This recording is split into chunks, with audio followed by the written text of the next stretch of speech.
evening, everyone, and welcome to tonight's Town Council Workshop. Today is Tuesday, August 18th, 2026, and the time is 6:04 p.m. We are meeting tonight at 24 Main Street in Gray in the Town Council chambers. You can join us through Teams, and we'll do a quick roll call. Councilor Gass. Present. Councilor Edson. Present. Councilor Simino. Present. Councilor Johnson. Present. And myself, present. Tonight we are going to be having a workshop on pole-mounted solar energy systems. And please come up.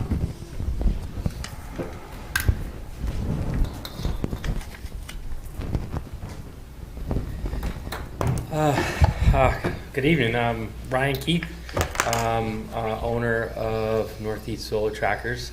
And what I have been here before, but just to kind of give a brief overview, what I'm looking to do is get our solar tracker systems allowed by your ordinance. And right now, our restricting factor is the height. I believe mostly it was designed for ground mount, which has been pretty common in surrounding towns as well as Gray, as you guys have quite a bit of it. And it was engineered for a particular height, and that's where a lot of the ordinances were written. This is another opportunity for people to get solar where maybe ground mount is not viable or roof isn't viable. And so this is a dual axis tracker. So what it does is it follows the sun in smaller footprints. It doesn't take up as much area, but with that, it does tip up to higher, or it really needs to function. It needs to be higher than the 15-foot limit that you guys currently have in the ordinance. So what I'm looking to do is to see if people would be on board with the pole mount system and there's a few residents in Gray that are looking to get these systems installed. They do perform very well. They've been around for a really long time. We've put in a lot of units in surrounding towns. A lot of your abutting towns have units. And so I guess tonight I'd like to answer any questions that you might have or concerns with the units. They are engineered units, and there are thousands and thousands of them installed around the U.S. for sure.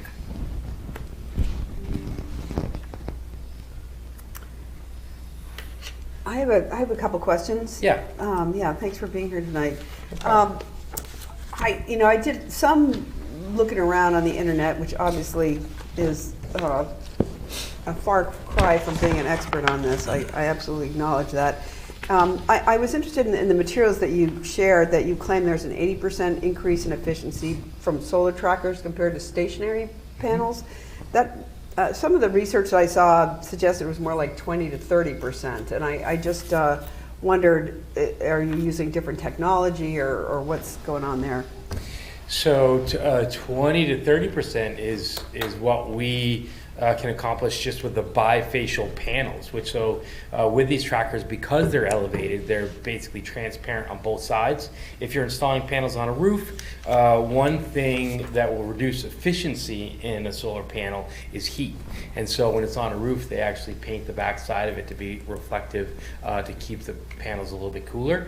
Well, when they're elevated like this, and you'll actually find a lot of bifacial panels now being installed on ground mounts, and so you'll get 20% of boost just because it is a solar panel on both sides. And all you're trying to do is absorb light. The other thing is, I guess we do have, technology is always changing, and we do have side-by-side comparison that I think I've actually included in your packets. That's real world. We have fixed panels on our shop in Brunswick, and so they were installed probably 3 years ago, so we get to track the benefit on the very same lot, Route 1 in Brunswick, with a very similar setup, day to day, and now with 2 or 3 years in of data. Those are real world numbers that we have in the packet. Okay. Yeah, it looks like, from what I understood, the benefit is from capturing the solar in the early morning and the late afternoon, like a side-by-side comparison of them in the midday is that they're pretty similar.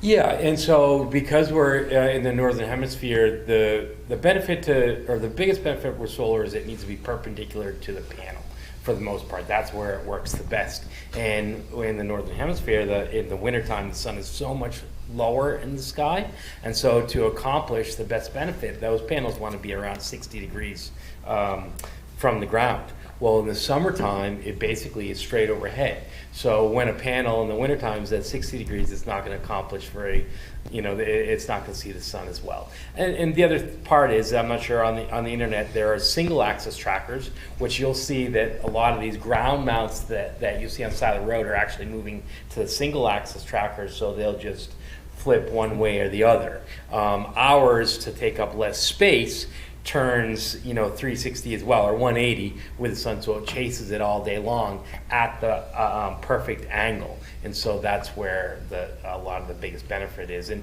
the best way I can explain it is for the suns to be the most effective, being perpendicular to that panel is really important. Yeah. Okay. Yeah. So it sounds like they're more efficient, but also more costly. But the return, that sort of ROI, is quicker with these. Yeah, and I guess that's the way that we can look at it, is we're really buying kilowatts. We're not buying panels. We're trying to buy as much power that we can offset. And so because the return investment is so much faster, you would say that it is considerably cheaper that way, or it pays it back sooner, in the benefit, the long-term benefit is more beneficial. That's it for me. So you're saying in the winter time is really where they're going to be, that their full 35 feet is in the winter? Yep, most of the time, yeah. So the winter time is where it stands up the most because the sun is so low in the sky. You're really trying to get that benefit of staying perpendicular. The other part of it is in the winter time. Well, so we set ours up, and there's different ways of doing it. In different parts of the country, you'd set it up differently. But ours go in snow mode. So they actually tip up to shed the snow as well. Whereas we've all seen driving around the panels that are fixed for a month, as well as my panels at the shop. For a heavy winter snow, you lose significant energy because they're covered in snow, and just to clean them off every snowstorm is not super beneficial. So with these, they tip up in the wintertime to shed the snow as well. At that 62 degrees, and that's when you're going to get, and it's not 35, depending on where it is on the lot, somewhere around 30 feet to the very top when it stands up. And I'm trying to remember, is there is it like multiple panels, like is it different groups, so there's like one that's half the height, another on top that's the other half of the height, or is it all one, or how does that?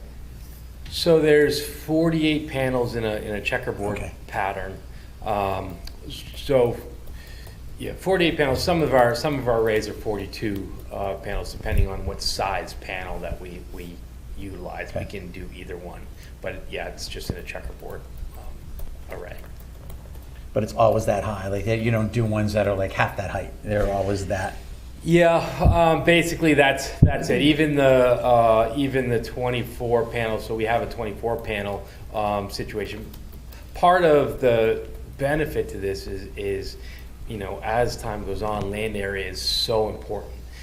Taking up as little space as possible, and so with these, they because they're elevated like that, you can still utilize. We've done a lot in farm fields where it's in a pasture where the animals can still graze underneath it. The farmer can still run his tractor to do his tedding and all that other stuff. So we'll elevate them. In the summertime, especially, they stay more flat because the sun is so high, so all summer long they may max out at 23 feet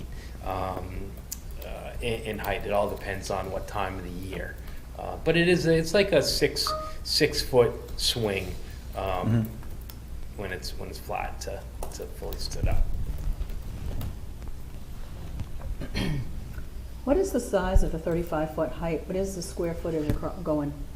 So it's about 28 feet tall, the panel array, and then it's about 40 feet long.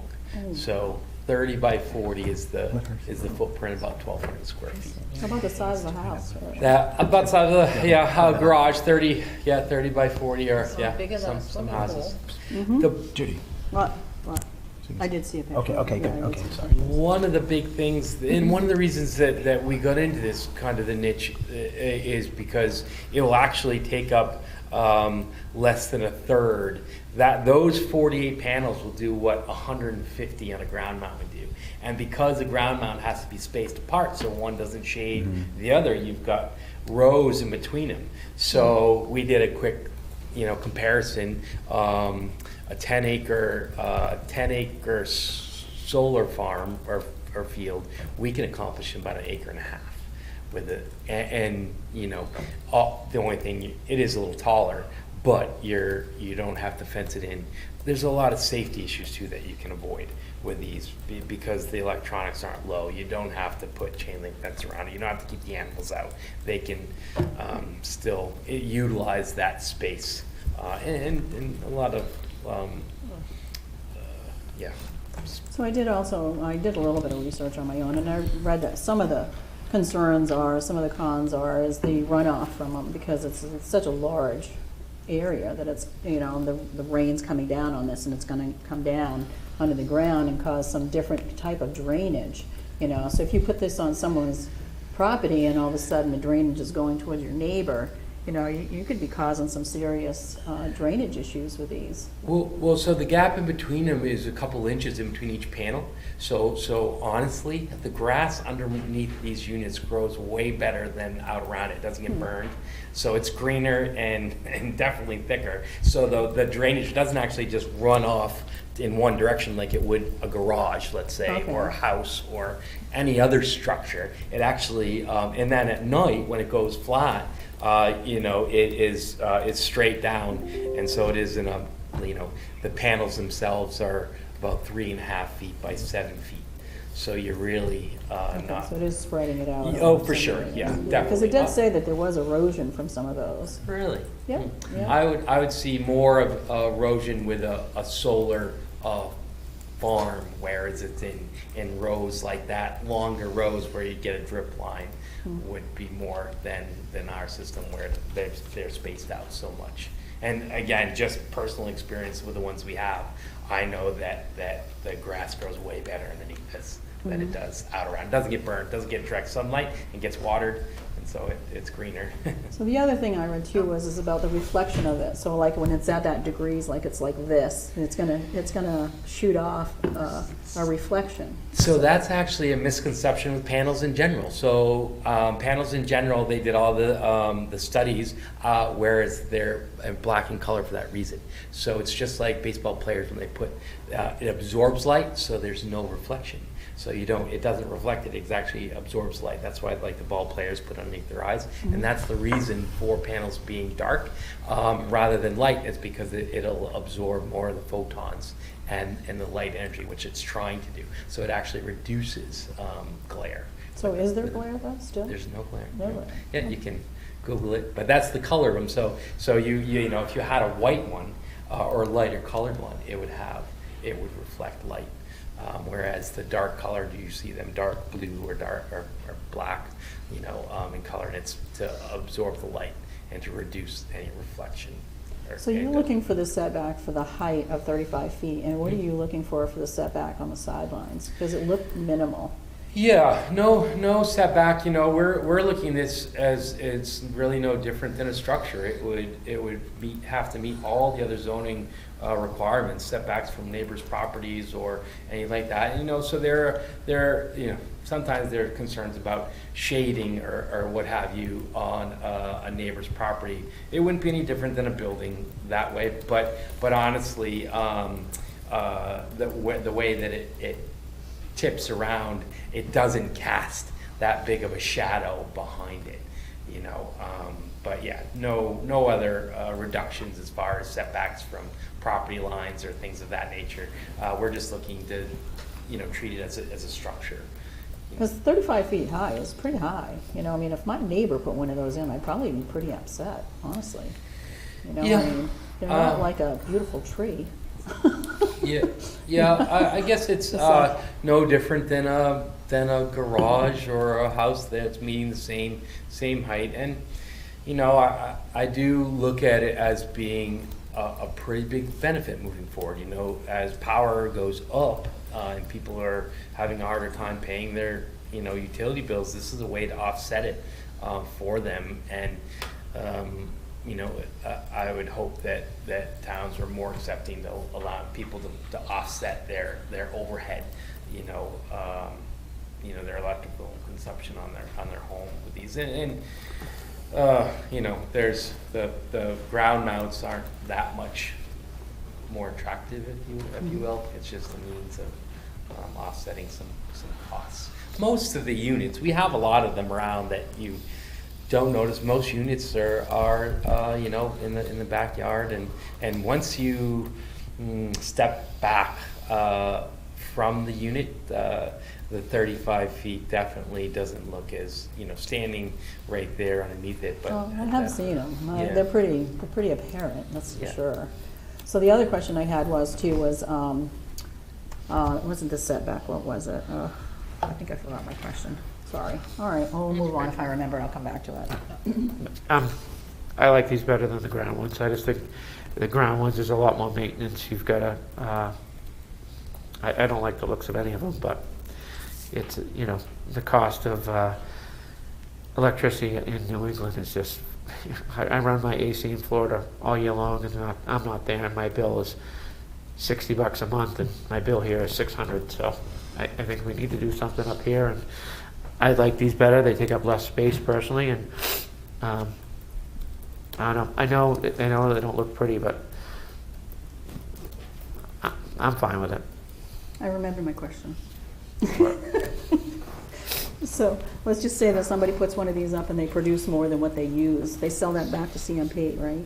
So the benefit is in the state of Maine, it's called net metering, and so you're able to ship it to, we've done some where family members where two siblings go in on a unit and they place it at the better location, and then you're able to offset their power to another. We have a family camp up in Moosehead area, and we offset the power all the way up there as long as it's within Central Maine Power's district. It's a huge benefit that Central Maine Power allows us to do. Most states don't have that type of agreement where you can ship it back onto the grid and allot it to a family member or another location, so you can share it.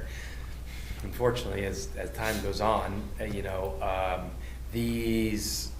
everything is becoming more electrified. You're going to see more electric vehicles on. So unfortunately, there's not going to be a lot of sharing going on, I think, in the next 10 years with these units. But yes, you are able to do any. And so when it goes back to the grid, it gets CMP has to pay more for that, and then it goes on to the consumer as an added cost. Is that true?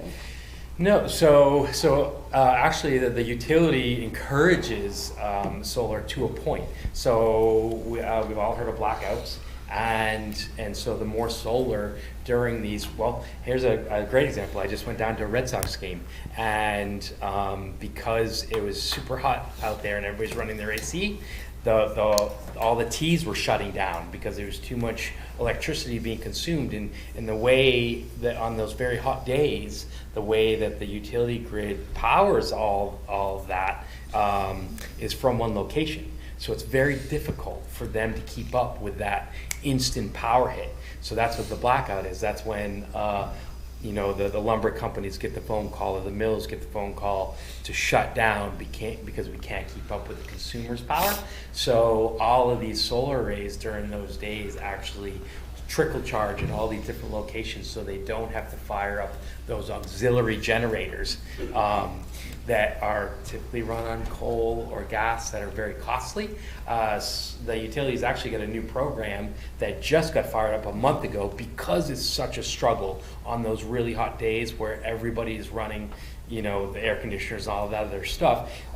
They're signing up with anybody that has a battery backup, which now batteries are becoming more and more popular than generators because they're very small. You know, it's half the size of this, and it mounts in your basement, and it can run your house for days. Well, so now you can sign up that Central Maine Power will be able to discharge all those batteries to help them keep up on those hot days, because they can't produce the power on a moment's notice. It's like a train. It has to get the momentum, and they can't get it fast enough, and that's what those blackouts So you happen. say that these have batteries to them? They don't have batteries. I'm just saying that the grid actually encourages it right now for more solar to be put on to help them get through those huge power demand, Okay. you know, those hot days. So and that's why they do the net metering, and they try and encourage, you know, to a point. And the threshold is when, you know, in the state of Maine, don't quote me on this, but I think we're at about between 65 and 70% is all renewable. So all the energy that we produce in a day comes from wind, water, solar. Well, so right now they need another 25% so that they don't have to fire up those auxiliary generators. All right, I don't have any more questions. I'm sorry it takes so long. Well, I checked around, Ryan. How are you? I'm good. How are Good you? to see you. I checked around, and you know, other towns are doing something very similar that we are with this particular solar mount. Yeah. I Yeah. mean, we're not like the Lone Rangers here. Well, so we have, it depends on the town. So there's, you know, Freeport had a height limit as well. They immediately switched it. It was basically a unanimous vote. They said this is a benefit, and this is for the greater good. You know, there is an aesthetic piece to it, but that's really it. It's the aesthetic piece. It's the look of it. But as a whole, this is very beneficial. So they you know, brought the height limit up, and most, you know, Topsom, Brunswick, Durham, Pownell, all these other ones, they look at it as a structure. So they say, okay, this is no different. You know, nobody can say that it's other than aesthetics, that it's any different than a structure. So if you can build a tent garage at 35 feet, you should be able to put a solar array up that occasionally hits the 35-foot, you know, because it's not all the time. You know, more than 50% of the time, it's only, you know, 19 feet. The problem with it is our array, to keep it at a flatter angle, you know, there's no real benefit to that. At that point, I would say you go ground mount, you know, because it's not going to produce what you need. Your return investment's not there. So we really need it to be able to stand up and turn and chase that sun around to perform like it does. We haven't had a whole lot of pushback from any of the surrounding towns. Well, I have Durham. You know, I went online, and I have Durham at 15 feet. So that is a ground mount system. Mine's actually in Durham. It was one of two that I permitted with them. Boy, it had to have been 7 years ago. So they do have different items. Like, so the ground mount is such. This is a pole mount system, so it is different. So it's got different regulations. Like, so our pole mount is engineered for higher wind speeds because it's taller. The ground mount systems with those ground screws should not be more than 15 feet because they're not designed as such. You know, any wind can, you know, get up underneath them. And so a lot of the towns, you have to look at each solar ordinance and see the different categories. So I did. With them. I did exactly that. Really? Well, I do have Freeport at 35 feet, and I Yeah. have Yarmouth at a maximum at the highest till at 20 feet, Wyndham at 15 feet, the town of Cumberland at 24 feet, and Standish at 12 feet, unless it's in a commercial district. Yep. So I would say we haven't done one in Standish or Wyndham, and I guess I guess the question would be when we do go there, what they're going to categorize it as. Well, Again, they have it categorized as a pole mount. I mean, that's what I looked at. When I looked, those were the words I searched for. and it might be, well, so, and we haven't gone there, so I haven't researched those Okay. now. The ones that we have done is they haven't had any issues with the taller. Right now, we're doing one in Auburn, and most of them read the same as a building structure. That's how they treat our dual axis one. Topsom, Brunswick, Durham, Pownell, Freeport. I guess Yeah, so we've got about 45 of these up in different towns. And the only ones that we've come up against, we have a limit switch on the one in Cumberland. So what the limit switch is on Cumberland is it doesn't let it tip up all the way, but unfortunately with that particular system, it does take a hit, a pretty substantial hit. And so we do plan to go back and try and get that raised. And this is the quandary with a system, let's say in Cumberland. So it is a 24-foot limit switch on this. The array is the same. And so if I asked anybody to go there and tell me how tall this was, and that one we put down as low as possible, the homeowner knew that there was a risk that wouldn't be allowed to tip up that extra 5 feet. And we got pushed back by basically 2 neighbors, and they were very vocal. Mm-hmm. And so everybody shut down. But to go look at that, it looks exactly the same. And if you had 2 of them in the same, backdrop, you wouldn't be able to tell one's taller than the other other than one's at a steeper angle. It's unfortunate that one got limited to that height, and doesn't have the potential because of you can't even back it up as aesthetics, because we're allowed to put them up there. We're just not allowed to tip it up an extra 5 feet, which is kind of sad in my mind, because that, they're taking a hit with performance, and that's what we're trying to avoid. They knew it, and so we will go back to try and see if we can get that up that few extra feet.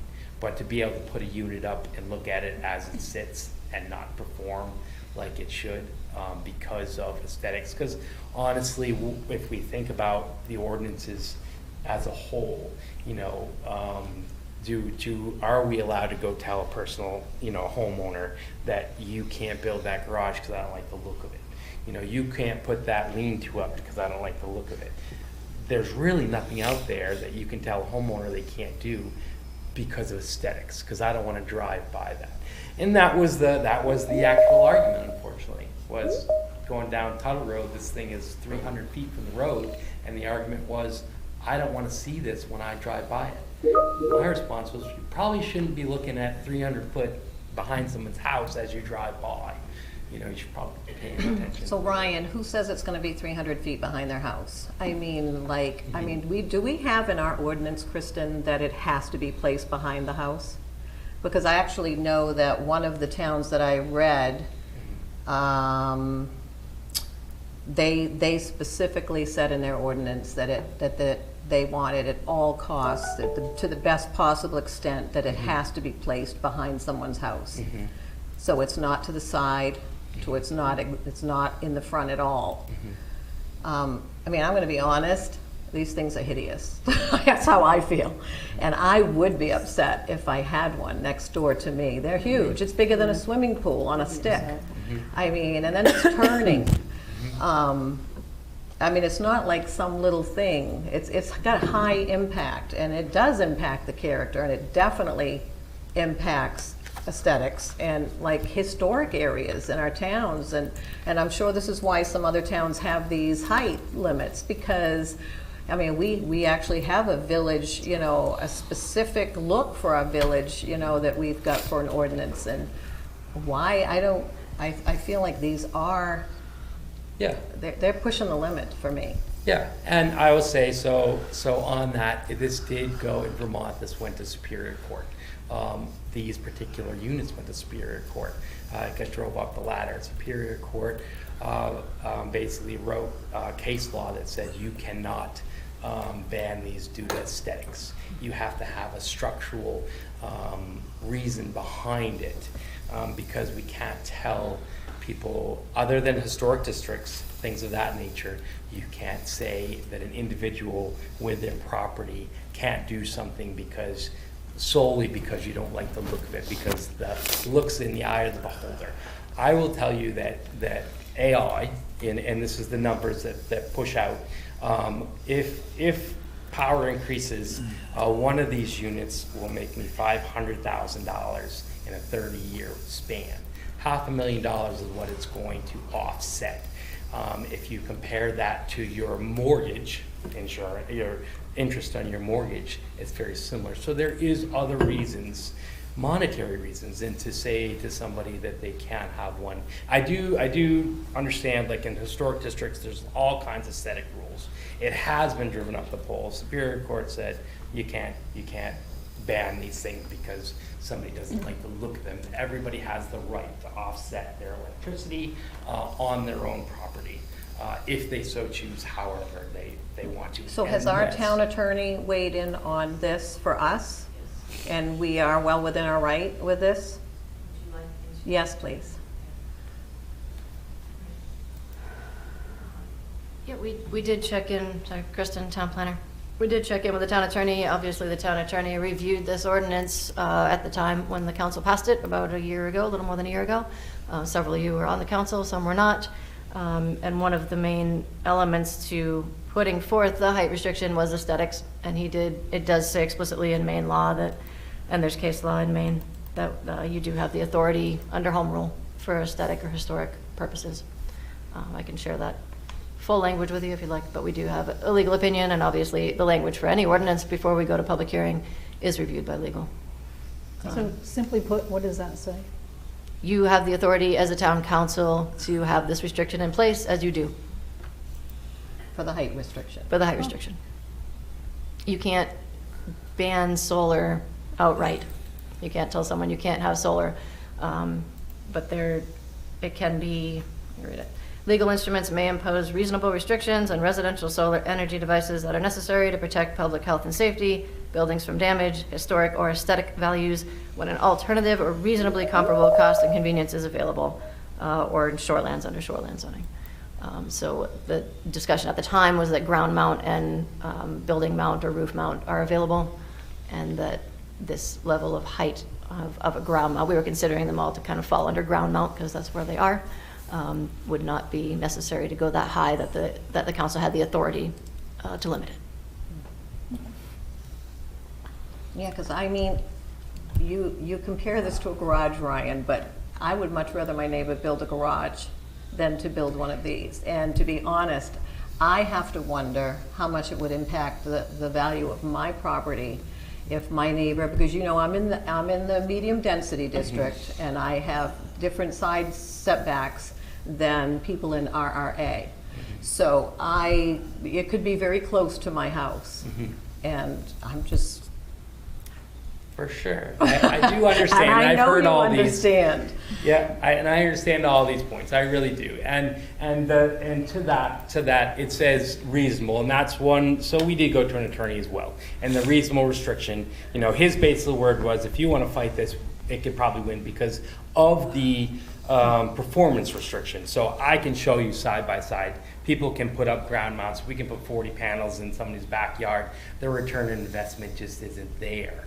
So that's what it comes down to, is the performance. As long as it doesn't adhere the performance, the language, as long as it doesn't restrict the performance, and it says reasonable restrictions in there. So there's a lot of fight to be had in whether or not it's, can be aesthetically banned, because like she said, in the historic district, in shoreline zoning, for sure, because we got other reasons. But when somebody's got 4 acres of land or what have you.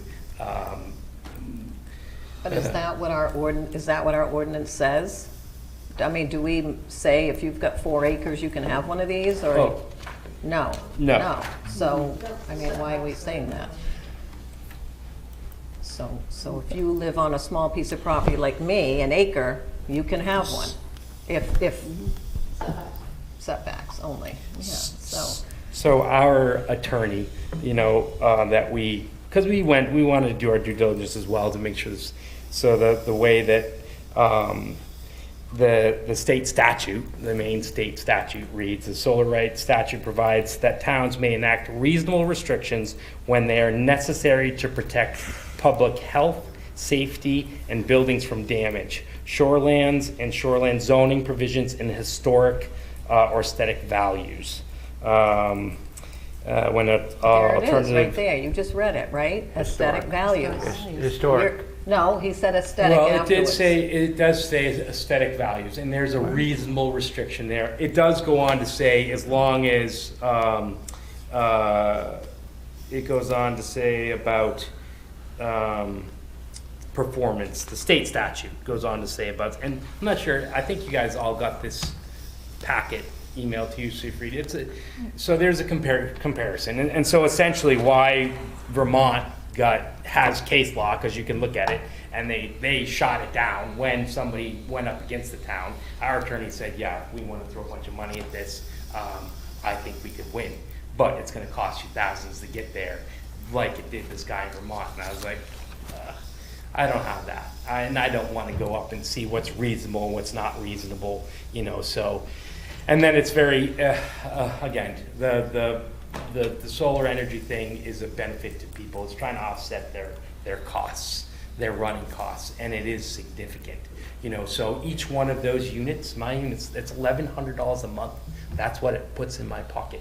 That offsets my tax bill. And I have one in the backyard that I weed whack around a 30-inch. I mow around it and I weed whack around a 30-inch sonotube. But it offsets my taxes, and so And I'm I like, think that's wonderful. Yeah. I think probably the people that need to have their CMP bill offset probably can't afford to have these units, but I think it's nice that some can afford it, oh, well, and that's why that's why they have so many loans and stuff available, because it's a 6-year payback. The cost of one of these units in 6 years, you're going to get your money back, and that's with the CMP where it is now. So in 7, that's where your return on investment is so fast. And for me, so then I also went and said, okay, if we run an electric truck, and basically if gas stays at $4 a gallon, after 30 years, if I continue to run electric, it's going to provide me $620,000 of offset. That is so much money. So, and yes, aesthetic is there, but the sun's going to show up every day. If this sun's going to power my house, it's going to power my car, and it's going to save me that much money that I can retire and don't have to worry about my tax bill, looks pretty good in my backyard. And I'm only on 1.3 acres, and I have 4. 1.3 acres behind my You have house. 4. Wow, that really makes me not want this. Just saying. For the businesses that are looking to put these in right now, where at each business are they going to be located at this time? So, and I'm sure that Adam won't mind. So Howells is off to the right, next to his septic system. It's literally nothing else can go there. It's over his leach bed. So we're offset, so the leach bed has to have a 15-foot setback. So we're well beyond that. We, it's an 8x8 hole, 4 feet deep in the ground, and we fill it with concrete. That's the base. And then we loam over the top of it. So there's not a lot of disruption in the ground, but nothing else can be in that area. So it's over to the right of the the front? building. Toward the front? So visible from the Flush, road? flush to the front of their building, however far back that is from the road. Yep. And then at Ace, he's looking to do it over his rental equipment. Again, we've put them in several farms now in the farm fields, and I will tell you where the alpacas go is underneath that. Where the cows go, every drive you can drive by, that's where they're congregated to save themselves from the sun. And the grass is greener, so they're laying down underneath these units in the middle of a farm field, rather than doing 10 acres of ground mount. This guy did 1 30-inch sonotube and put it in his pasture. Can I ask a question? Please go. This is a question for Kristen, actually. It's just whether or not it might be possible to restrict these to commercial areas of town, Yeah, or have different height restrictions, at least in different areas of town. the ordinance right now doesn't contemplate pole mounted as a separate entity. It's all underground mounted.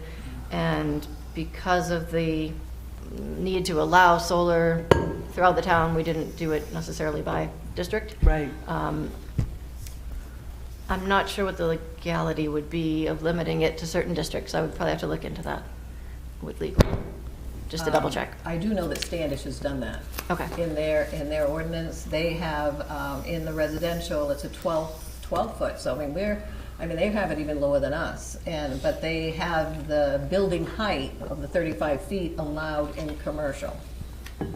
Okay, yeah, the concept when we had brought this to council previously, when it was recently passed, was that the aesthetic value applied across the town. So both in the rural districts and in the more business districts or whatnot. So certainly if it's something you want me to look into, if you want to designate and provide some guidance tonight, we can draft something that would put together some different height restrictions for different parts of town, if that's what you're looking for, and I can run it by legal as well. If that's the route you want to go. Yeah, I'd be interested in knowing if that's a possibility. I mean, I just should say I voted in favor of this ordinance when it came up before. Since then, I've talked to a bunch of people, including the Resiliency Committee, and I guess the sentiment that I've gotten, a lot of is, yes, some concerns about appearance and the aesthetics, as you put it, Ryan, but also, it's important for the environment. It's important for these businesses to help control their costs, and so there's, more solar is good, and that's sort of the best way to sum it up. And so anyway, I'd be inclined to vote for this, but I think I'd be interested in seeing if we could restrict it to at least commercial areas for now, or have lower height limits. I am concerned about, what I understand the setbacks. If you treat it as a structure, then there are existing setbacks, and I just want to make sure that, my neighbor. I live in the woods, so I don't have to worry about that. But in theory, that if I lived in a more densely packed neighborhood, that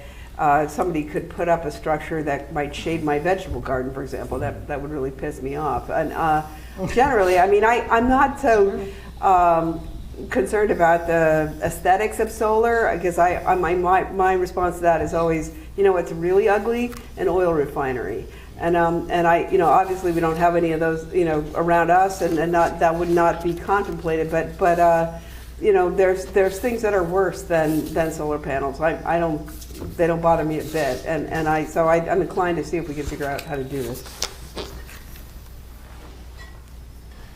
Any other questions? I would like to see it as a commercial, like see what the possibility is just to have it in a commercial zone. All right. Good for now. She's got a little homework to do, and we'll go Sorry, from there. Kristen. Yeah, come on up, Kristen. Thank you. I just want to get some clarity moving forward. So there's interest in seeing a different height requirement, potentially up to the 35 in commercial only? Yes. Yes. Yes. And there's interest in, so right now the setbacks for private solar are different than the regular setbacks for structure. They are more. If you read the ordinance, they're an increased setback, particularly like in the downtown, there's like a 0 setback and it would be a 10. It's an increased setback for these to keep them, again, for the aesthetic value. I would like to keep it. I would keep So that. that's the other question, because I just want to make sure I'm hearing proper feedback. So retain the increased setback, but look at different height in commercial. Oh, in commercial only.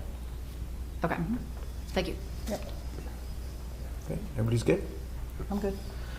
All right, beautiful. Thank you, my friend. I appreciate you coming in. No problem. We're going to Thanks, take a Ryan. quick 5-minute break, and then we'll start the regular town council meeting. Thanks. Meeting adjourned.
one, Judy? It is. Good.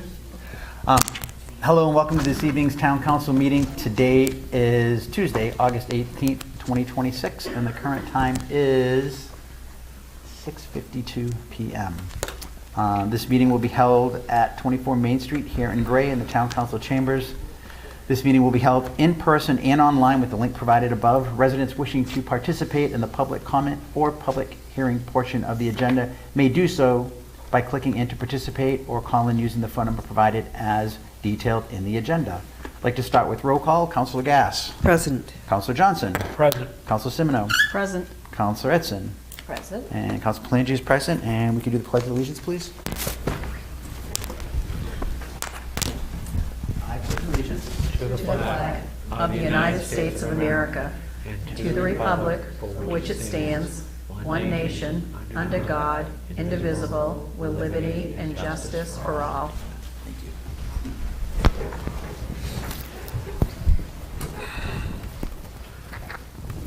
Okay.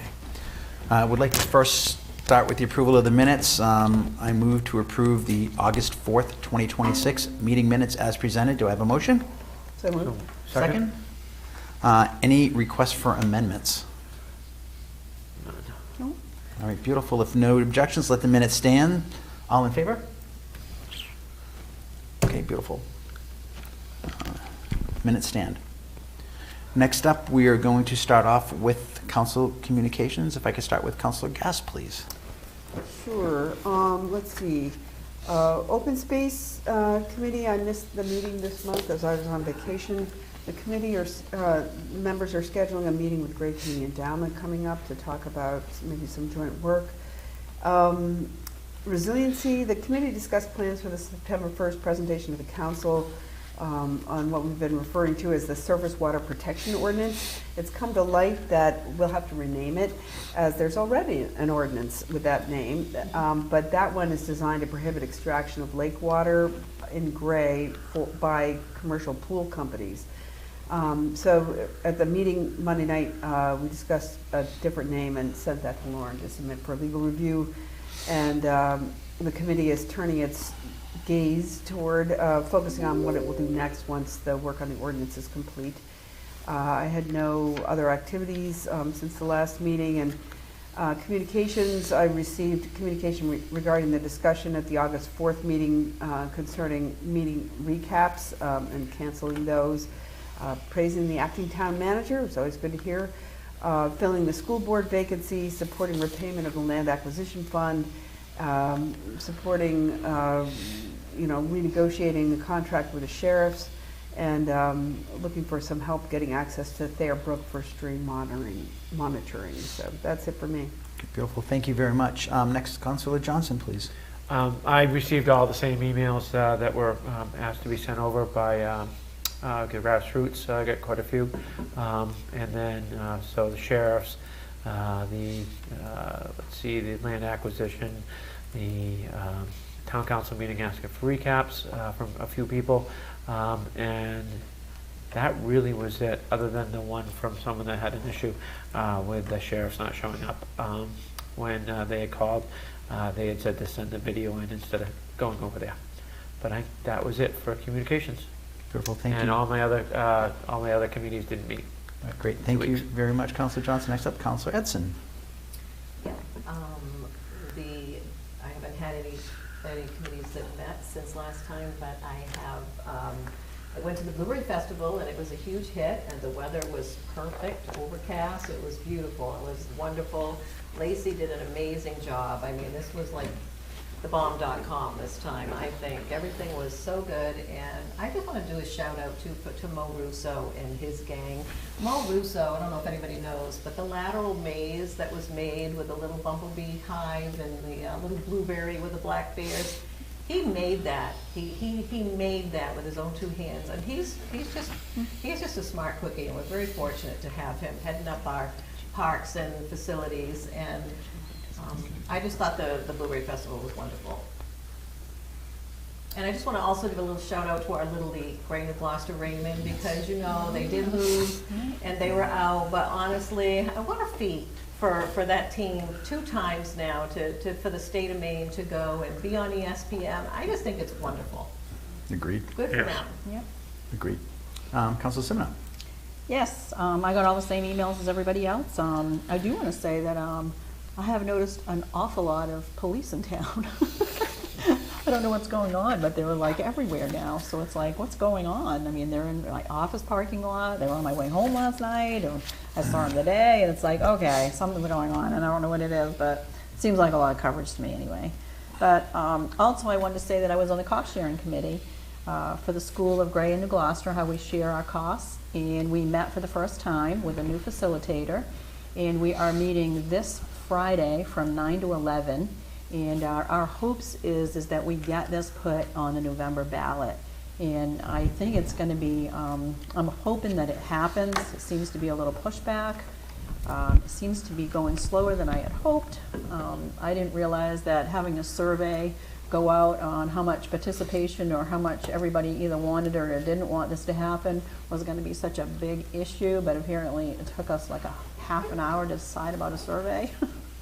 But besides that, I think we are headed in the right direction. We do have a facilitator. I hope that things work out well. We're going to know more on Friday from 9 to 11. It's at Dunn School across from Pineland. Everybody is welcome.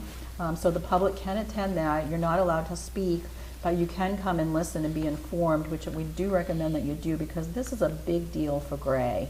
This can make a huge difference for Gray residents and taxpayers. So I hope you stay tuned into this. It's very important. So that's all I had to report. Great, thank you very much. We'd like to start off and like to say, led by Lacey, as you had stated, the Blueberry Festival was fantastic this year, and I would like to say a big thank you for everybody who volunteered. It was a great event, and it's just, yeah, it gets bigger and better every year. The next Ordinance Advisory Committee will be this coming Monday, 8/24 at 6:15 here, and there will be a Finance Committee meeting on 8/25. I did get another email with regards to Depot Road with regards to some safety concerns, and via Lauren, we've been in contact with the Maine DOT, and we are currently working on that concern for that resident and those individuals on the road. So we don't have to physically do anything as a town council. Lauren's gonna handle that for us, and we're gonna try to see if we can get things taken care of. So that's great. A reminder that committee and affiliations policy, any requested changes should be submitted by 9/1. Also would like to discuss briefly, if I can find it in front of me here, give me 1 second.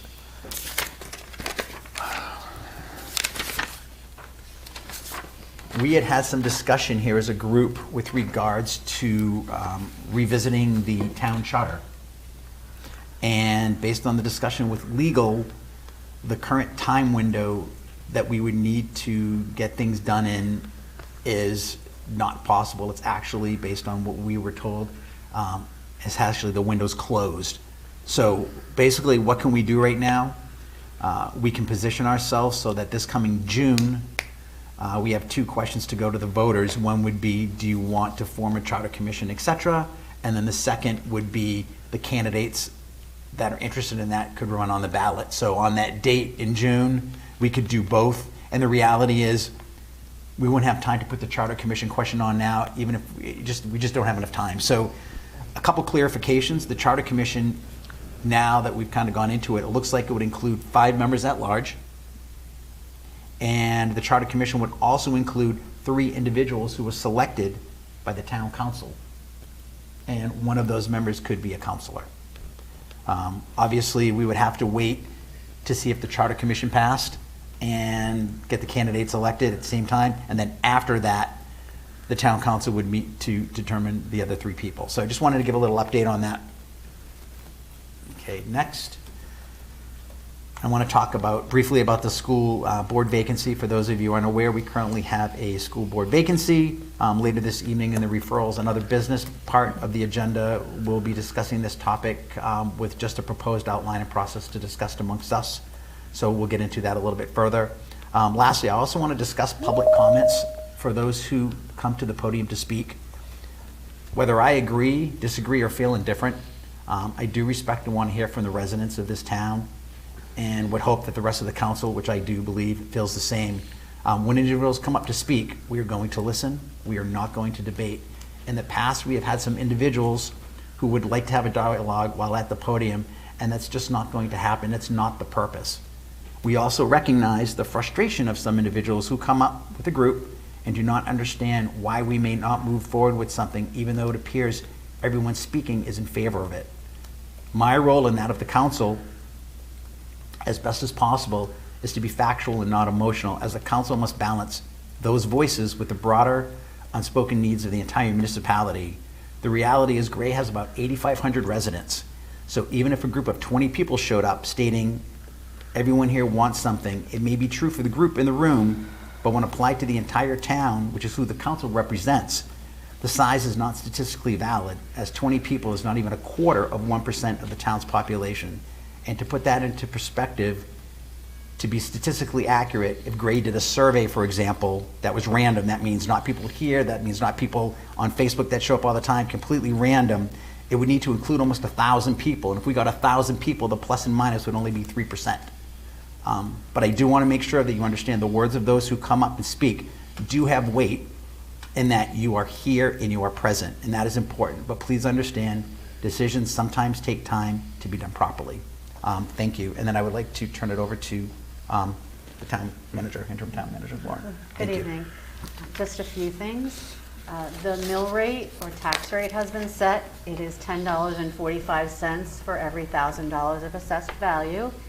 The tax bills will be should be in the mail by the end of next week, and the first due date is October 1st of 2026. I'd like to touch on the vacancies that we have at the town office. We are actively seeking applicants for several of our positions, so if you'd like to check our website, you can find out what is available there and submit applications and/or resumes if you so choose. We do have some fill-in employees. We have a per diem code enforcement officer that is helping us 4 days a week, part-time. We also have an interim town clerk that will be starting on Monday. And we have a temp administrative assistant starting tomorrow to help out in the community development department. So we are confident that we will fill those positions, but in the interim, we have competent individuals that will be assisting. So that is all I have. Thank you very much. So next up are going to be public comments of non-agenda items, which are limited to 3 minutes per person. So at this time, the public is invited to address the council on items not listed on tonight's agendas. Speakers may also comment on agenda items before council on other items deliberation begins. And again, comments are limited to 3 minutes each, and each person may speak once unless recognized by the chair to clarify or provide new information. Public comment, again, is not intended for debate. Our job is to sit here and to listen to you. And if anybody would like to come up, please come up to the podium. Councilor Johnson's going to run a clock. He's going to be the clock man today. Thank you. Thank you. Already. I finally got a job. All right, welcome. Hello, Glenn Sylvester, 13 Center, 303 Center in Dusty Rose Lane. Longtime resident, 46 years, but soon to be a Mainer, I guess.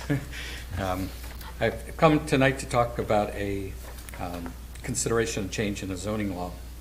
I'm aware of the concern proposed changes by the state that will be implemented next July would lead to explosive growth, which is not desired by anybody, including me. I don't believe the ordinance I'm asking about would lead to that, though. My family's been planning to add a third house on my 20 acres that I own. The new state zoning law that was supposed to happen this July would have allowed that one more house, but it was put off till next July. Now our plans to start building on this fall have to be put on hold. I'm not sure how many other people would be in this situation, but what I'm asking for is if the town can implement this small piece of law ahead of time so people with plans could continue with them. And I have the actual law and everything included here, I can send this along to you, but Please. it's basically bumping up the limit of the multi-family development from 3 to 4. So in RRA, you would have to have 4 to reach that limit. Right now it's 3, which means I can only have 2 houses. If I hit 3, it becomes that. So I'm asking for that one particular, the consideration of changing that one particular item. That's going to go in effect next July anyway, just so we can continue with our plans. Thank you. Thank you very much. Oh, you can't, unfortunately, but he can send it. Please send that information. I will. Great, thank you. Yeah, I can sorry. answer your questions through the. Yes. we can follow. Would anybody else like to come up? Please. It's an ADU. An ADU is trying to do? Consolidate another house. Hello, Lisa Elena Gilmore, Portland Road. When I didn't see a recap for this last meeting, I was like, wait a minute. I don't remember the council deciding to do away with the recaps. So I went to the YouTube and I found the timestamps that you talked about. And it started at 2 hours and 50 minutes. And then 25 minutes later, a straw poll was taken that said you would try this no recap thing and get feedback. And that was the only information I was looking for. I would have rather have read it in a recap and saved myself that half an hour, but anyhow, that I do agree that watching the meetings gives a better picture. For example, I learned that Councilors Semino and Edson are concerned about the bias in the recaps. And I would appreciate sometime in the future, I know you can't answer now, but some examples of that bias, because I'm trying to figure out, IA summarizes what's said, and recaps aren't an opinion piece. And if alternate facts are inserted, or you believe that you were misquoted, maybe we have to look at the program. And I believe that Kyle and Interim Town Manager Aslan are did review the recaps, and perhaps another person. So I just don't understand how there is bias in there, but I would be interested if there is. I also learned by watching the video that instead of reading a recap, that the recap is being confused with some truly biased and often misinformation commentary from some of Gray's embarrassing Facebook pages. So that they're like two separate things. One is opinion and one is, in my opinion, not an opinion. Anyway, that's my feedback. My feedback is keep the recap and the annotated video. That was nice to be able to go to 2 hours and 50 minutes. Thank you. Thank you. Would anyone else like to come up to speak? Please.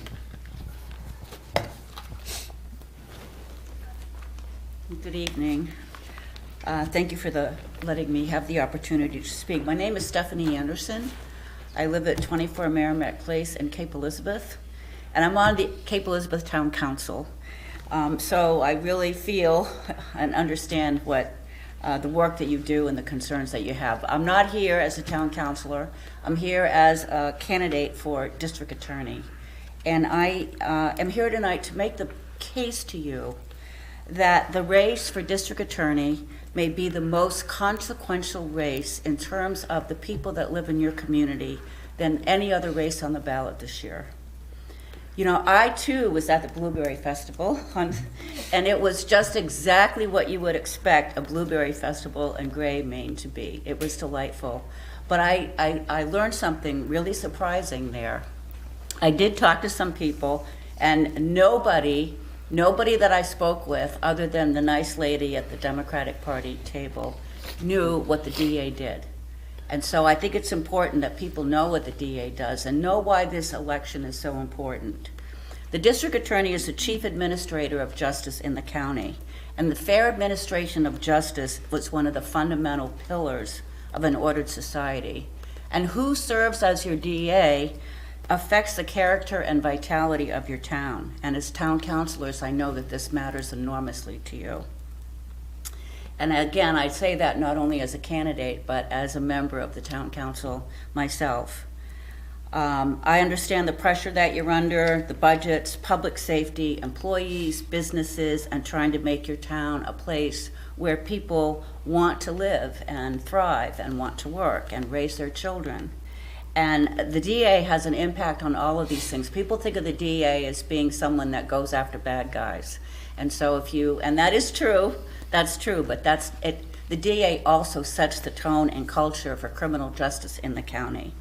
If you have mothers in your town, and I'm sure you do, who serves as the DA has an impact on how that mother feels about allowing their child to walk to school or walk down the street to go to the Subway restaurant.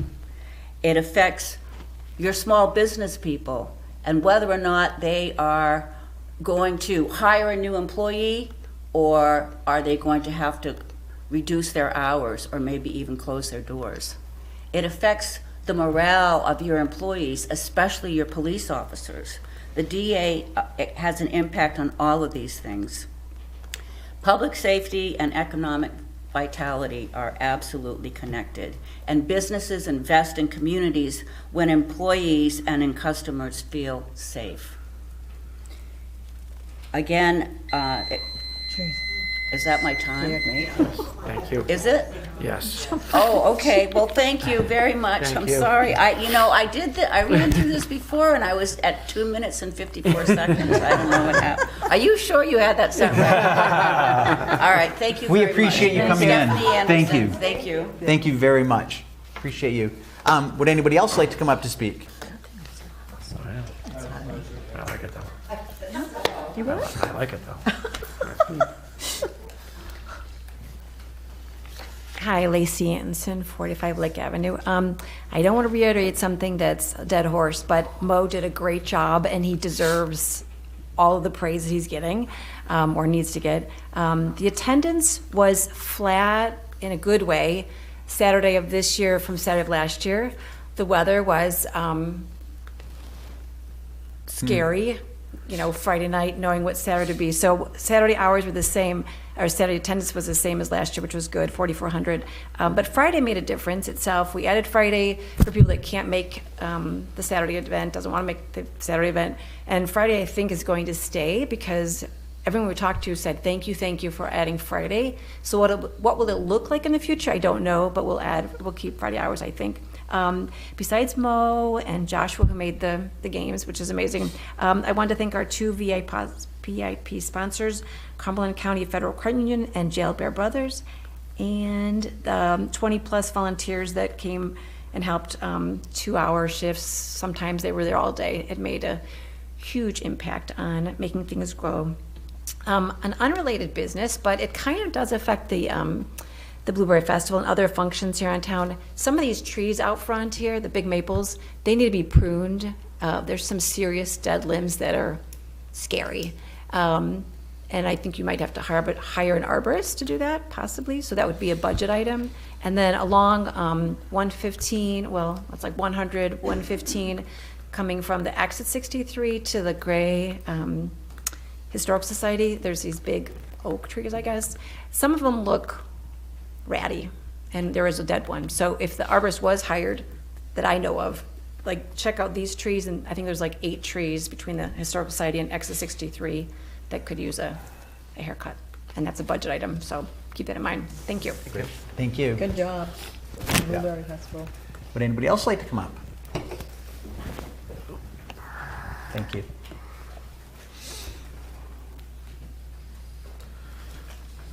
Hi, I'm Maureen Gilbert on Dutton Hill Road, and I just have some thoughts about the last meeting, which I think are pretty similar to actually what Lisa was saying.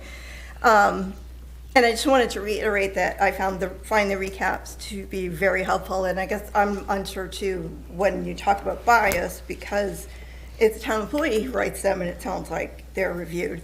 And secondly, when there was some comment about Facebook posts, and I really didn't hear, there was a whole lot of conversation going on.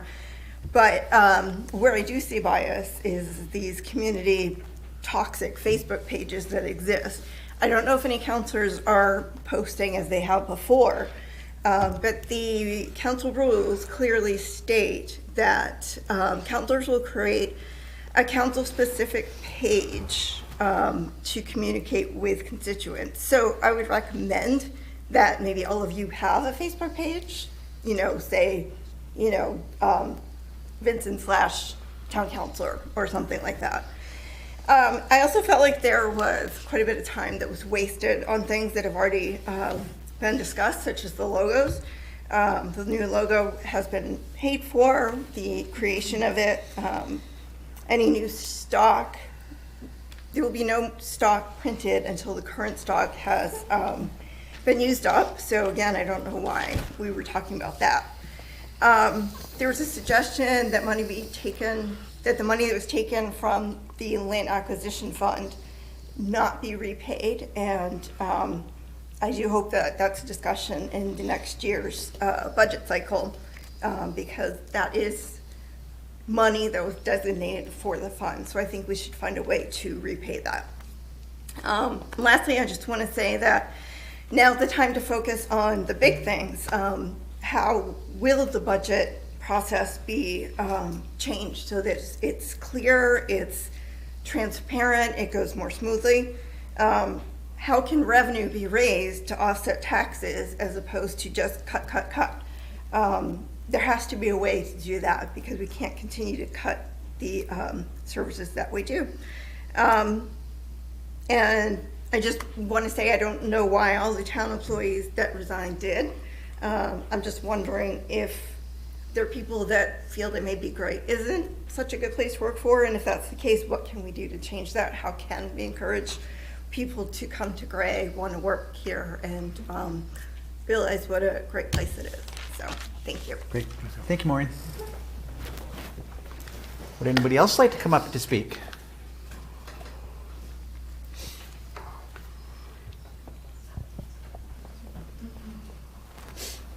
Good evening, Tammy Dwyer, 25 Findaway.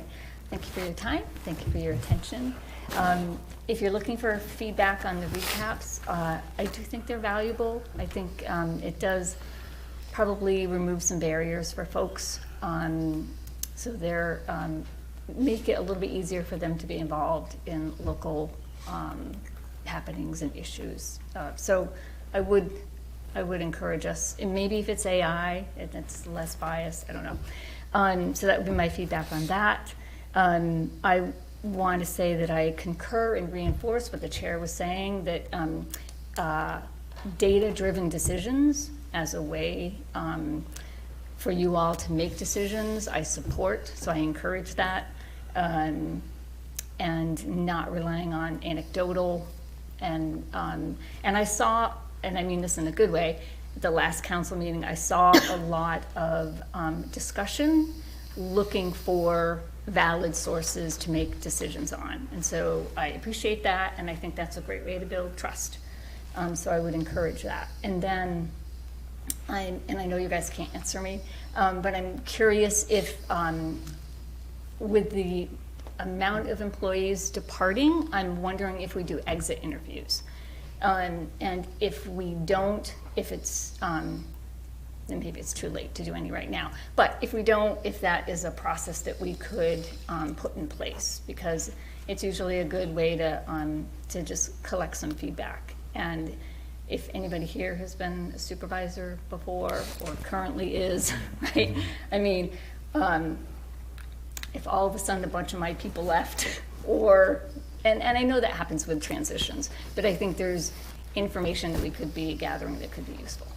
Thank you very much for your time. Thank you very much for coming up. Would anybody else like to speak? Okay, great, thank you. We do have someone online. Oh, yeah, anybody online, Kyle? Yes, Julie, I'm going to unmute your mic. Great, thank you, Kyle. And Julie, go ahead and unmute your mic and you can speak. Great, thank you very much, Kyle. My name is Julie Sheets. I'm calling from Wilderness White and Gray, Maine.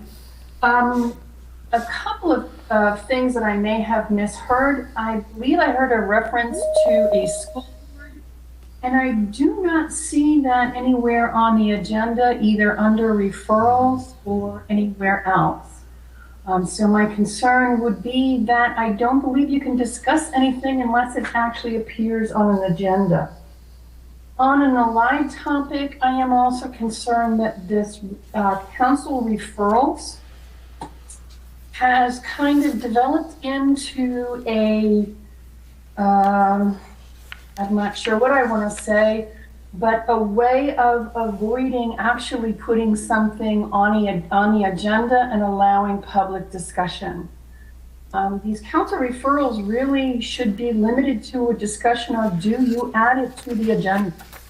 Some of the council referrals, extremely strong opinions have been expressed about the topic of the referral, and it has been summarily dismissed. So I guess I would ask for a revisit to that issue. You should be discussing whether you're adding it to a future agenda or not whether you like it or not. Thank you. Great, thank you. Thanks. Okay, Julie, I'm going to turn off your mic now, and Corinne, I am allowing your mic. You can now unmute yourself and speak.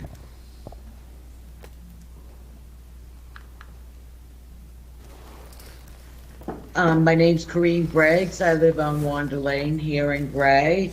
I just wanted to mention a couple of things. I wanted to thank you for the microphones. The sound is much better. You can hear much better, and you can hear everything. So thank you for that. My other thing I wanted to discuss was the transfer station. There was a post on Facebook regarding on unexpected circumstances and not being able to take brush or lawn debris. And I know that they did give an option for that, but it would have been nice to understand what the circumstances were, and if this is permanent or is it just temporary. Thank you. Thank you. Thank you. Thank you. You can point of clarification. Yeah, you could, I'm gonna let Lauren give a point of clarification to that question. Well, good evening. So the reason that the transfer station is currently unable to accept brush and lawn debris is due to Eco Maine was taking those items, and they temporarily closed their area for that. So therefore, we had all of our brush sitting on site with no room to take any more. So we're hoping it is temporary. That's the thought, that's not going to be permanent. Great, thank you. Kyle, is there anyone else online? No, I think, Corinne, your hand is still up, but I'm assuming you're done? Yeah. Can you, and if not, just flash your hand. That's good, yeah, that's the 3 minutes, so I think we're good on that. And you said nobody else, Kyle? Correct. All right, great, so at this point in time, we're gonna close the initial public comments.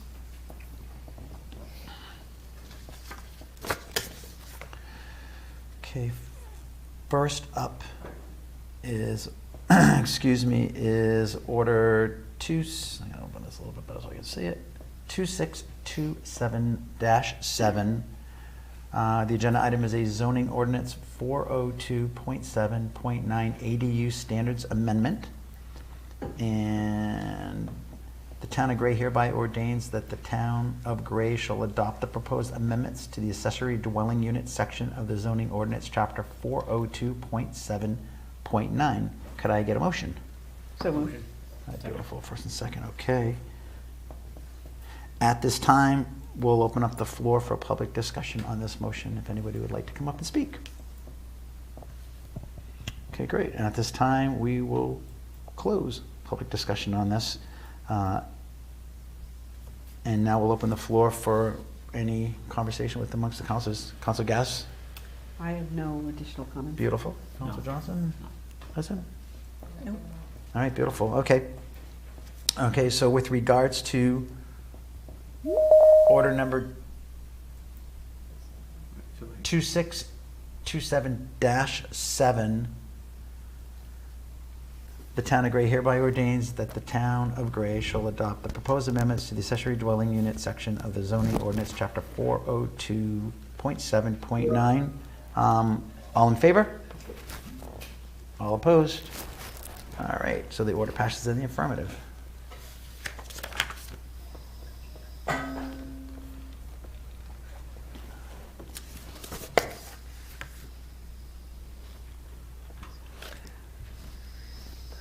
I don't have an order number.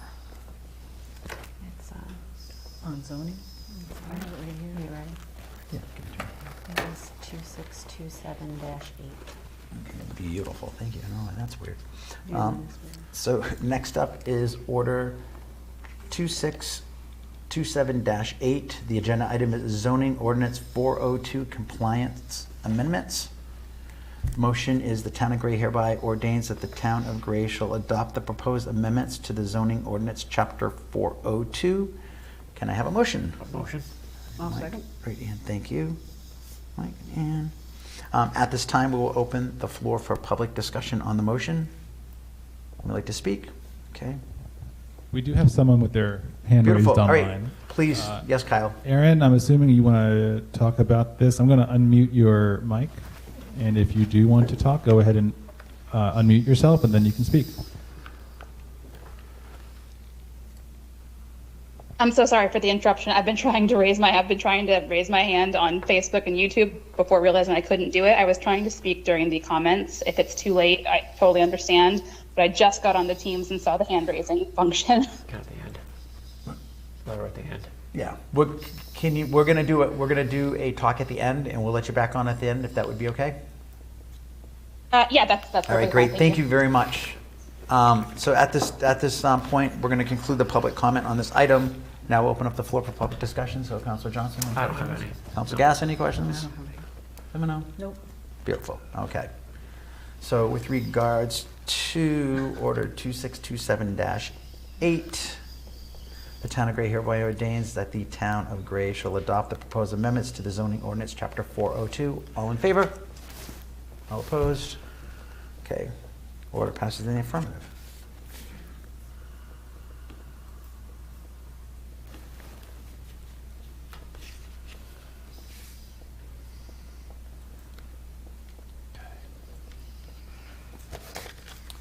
Next up is Order 2627-9, which is the Growth Management Ordinance repeal, which did not pass last time. And the motion is move to repeal the Growth Management Ordinance, Chapter 409, effective immediately. Do I have a motion? So moved. All right. Mike, do I have a second? Second. Okay, perfect. Okay. At this time, we will open the floor for public discussion on this motion. Kyle, is there anyone online? No. Okay, beautiful. Okay, so at this time, the public hearing is closed on this item. We'll now open up the floor for council discussion on this item, and we'll start with Councilor Johnson. Can you explain what we're doing here? What this is, if I'm clear on this, is that the state had changed the lot size. We were worried about the 5,000 square lot 5. Yep. They had changed it, but we still had on the books, and I think it was limited to building, how many? You want to come up? Kristen, Town Planner. Yes. What's before you tonight is whether or not to repeal the growth ordinance. So you have limits right now on how many permits can go out Yes. per zoning district right now. The reason the repeal is coming before you is because of what the chairman was mentioning, where there was the kind of threat of 5,000 square foot lots with their own septic system. That has been removed with the amendment to the proposed state law. And so that's why it's back before you again to say, did you want to keep it, even though that's out of the picture? And you did vote in first read at the August 4 meeting that you did not want to repeal the ordinance. So if you change your minds tonight, we'd have to bring it back to another public hearing, re-advertise and so on. And that limited, just to be clear, it was, obviously doesn't touch ADUs, doesn't touch growth areas. It was just, I think we limited to 65.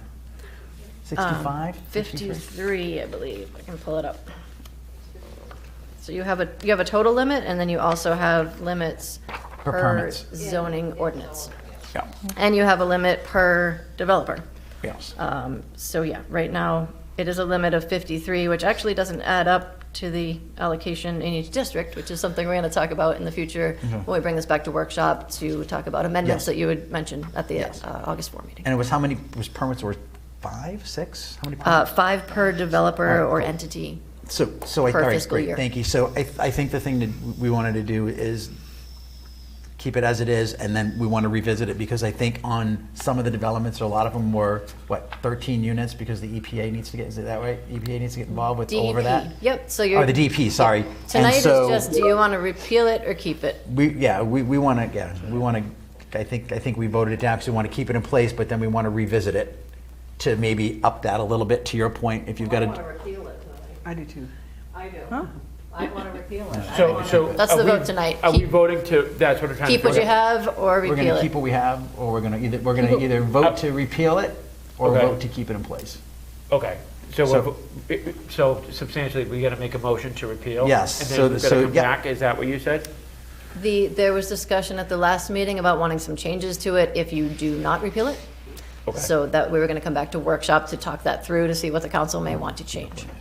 So we need to make one by everyone. We're going to make, yeah, so, yeah, so That is anybody have any other right. questions? Any? I mean, that's what's on the agenda, right, is to repeal.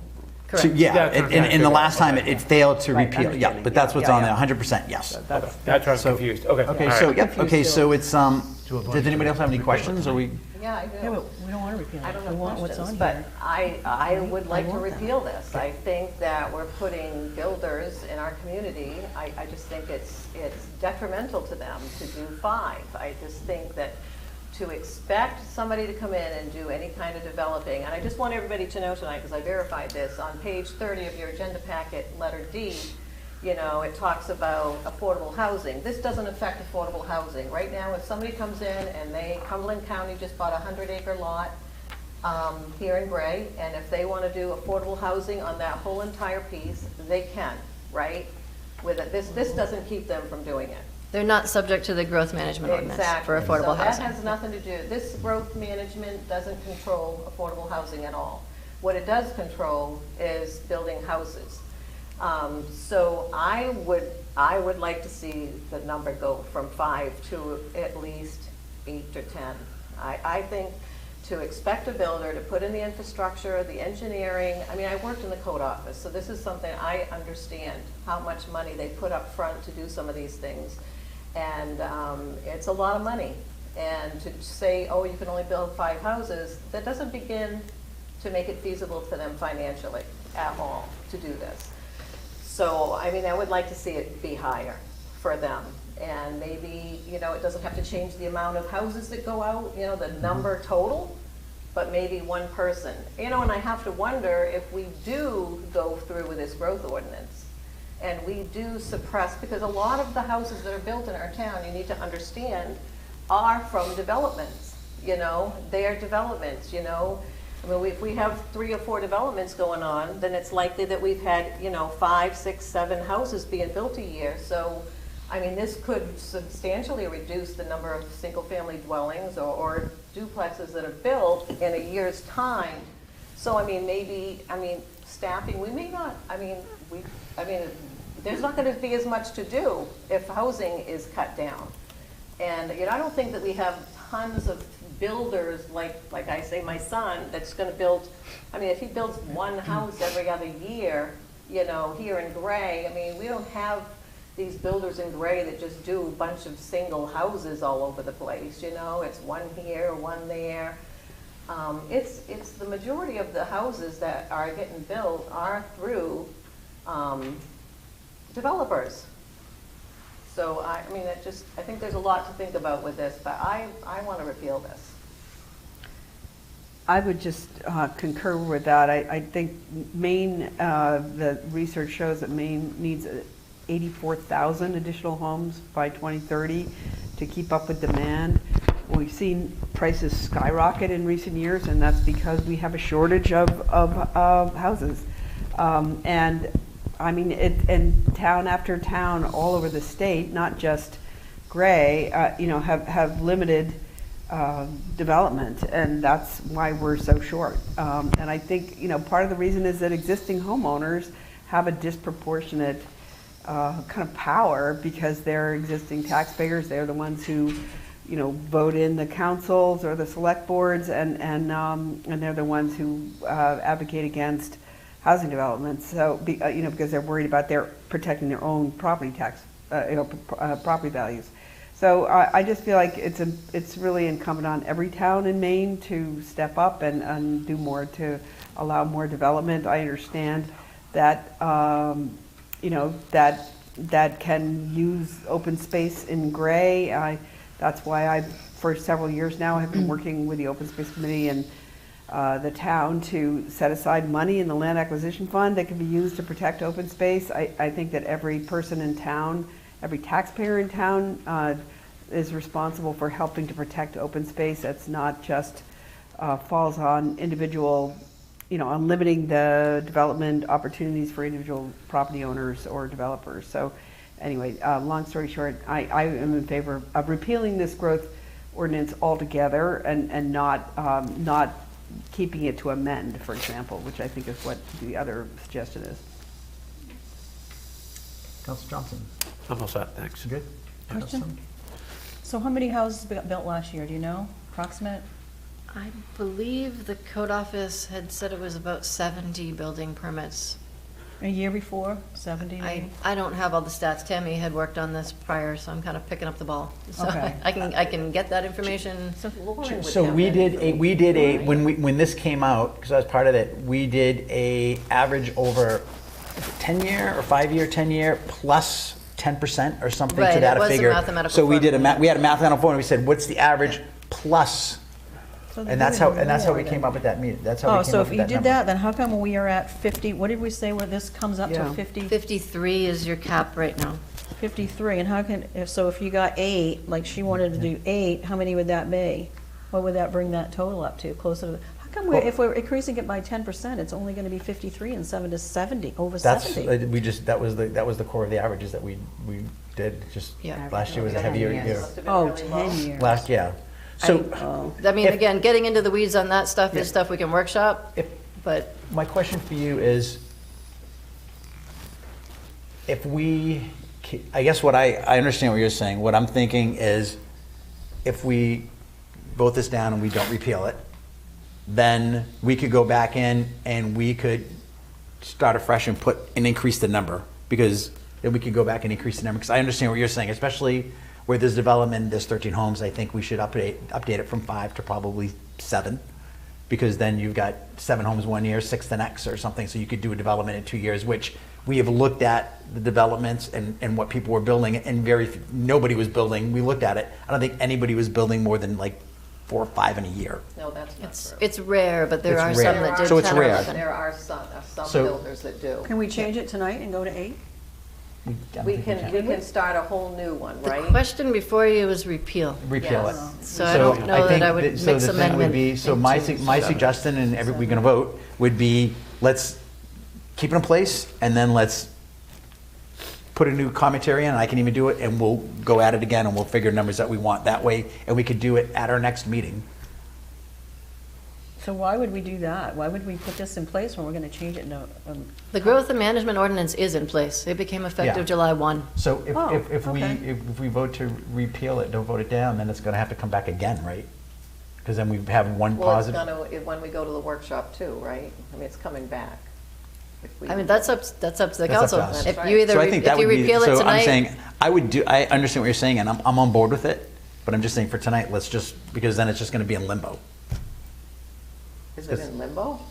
I mean, if you it's repeal it already in tonight, place. you already voted to not repeal it. Yeah, so if you So repeal you it pretty tonight, much have to hold with that per legal. If you wanted to change your minds tonight and do a full repeal, I think we'd have to take it back to first read. I think that was our yeah, guidance. so that's what I'm saying. So we But want- I'm on board with you, I would We wanna up it, keep I would the up way it. is, so we Okay, so what do we vote? Vote no, right? Right, okay. So Vote no, is that to not repeal, to Yeah. vote? Yeah. Okay, all right, I'm just trying to, Yeah. I know, it's confusing. how it's I'm with working. you. I understand will- what you're will- saying. Yeah, repeals are I- like a I double get what you're negative, so saying. it's, yeah. Yeah. I- Exactly. totally. That's the right thing to do.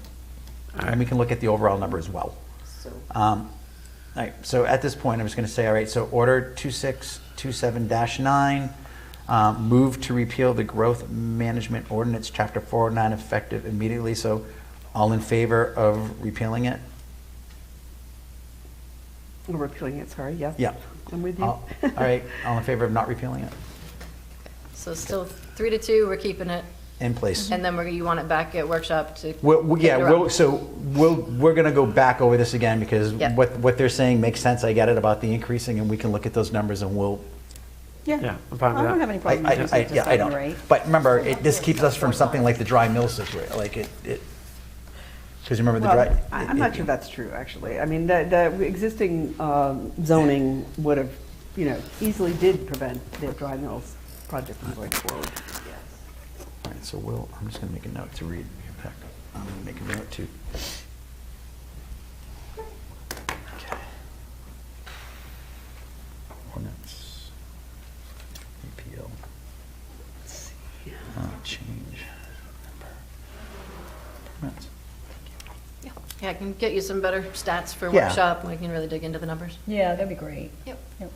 Excuse me. Perfect. While we're in the interim, Lauren, you don't have access to that, like how many new houses are built when you do assessing in a year in your system? I can access, I can run reports. That's how we ended up with the growth Okay. number. Great. Yeah. All right, thank you. You're welcome. So that's the growth. All right. I'm not going to wait for Mike because I think we can be all on the same page on this one. Next is order 2627-10, which is the temporary data center moratorium. Move to approve the ordinance establishing a temporary moratorium on data centers effective retroactively to July 14th, 2026, to be in full force and effect for 180 days thereafter. Do I have a motion? My motion. Yep. Second? Second. All right, beautiful. So at this time, we're going to open the floor for public discussion on the motion. Anybody would like to come up? Someone online does. Somebody come- all right, want beautiful. to Thank you, talk about Kyle. this. Alice, I'm going to allow your mic, and now you can unmute yourself and begin talking.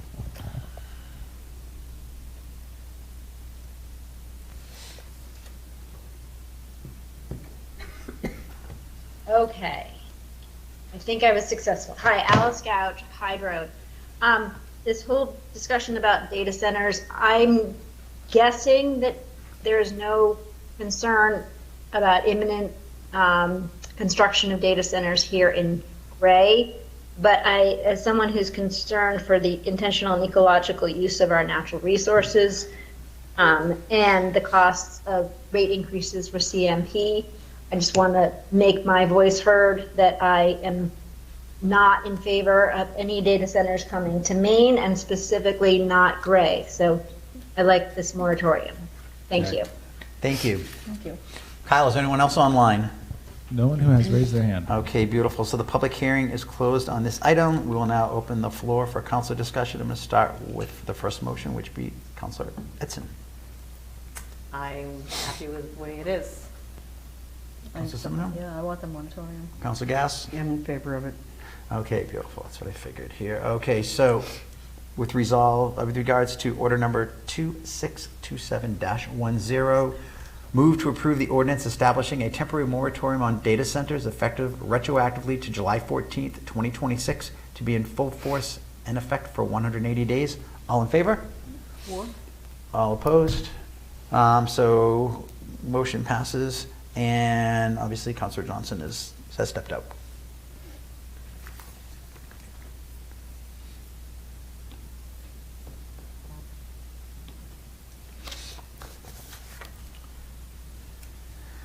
Okay, next up is Order 2627-12. The agenda item is a Subdivision Ordinance Chapter 401 proposed amendments.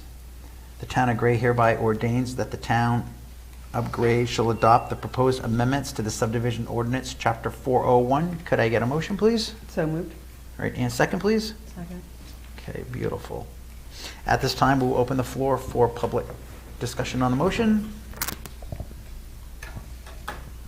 Anybody online, Kyle? Nope. All right, great. Thank you very much. At this time, the public hearing is closed on this item. We will now open the floor for council discussion on the motion, starting with Council Gass? I have no further Okay, questions or beautiful. comments. Thank you. Council Brown? Yeah, I read through all those documents and everything, and a lot of that was just really like, oh my gosh, it's like, a lot of it looked like, Kristen, was that mostly housekeeping stuff? It looked like it had eliminated in one place and put back up in another place, and it was just, it was really confusing, like what was really going on here. So is there any substantial changes that we need to be aware of? I mean, I read through this thing like 3 times. Thank you for doing the homework, yeah. I think this is housekeeping. It is housekeeping, Yeah, these are it's items just that like, were whoa. raised by staff, by fire department, by legal, things that need to be cleaned up because they're hard to implement, they're hard to explain to people, or they're not meeting NFPA standards or other legal requirements that have been pending for quite a while. I did notice something on this that I did not like, and that was the water systems. We've talked about it before. I had such a pet peeve about this water system thing, because I have them on my property, and they're these massive, big black pipes that stick out of the ground, and they look horrendous. In this subdivision ordinance, it actually has in here that they have to put boulders and a no parking sign and have a patio spot for someone to park. Is that really what's going on here?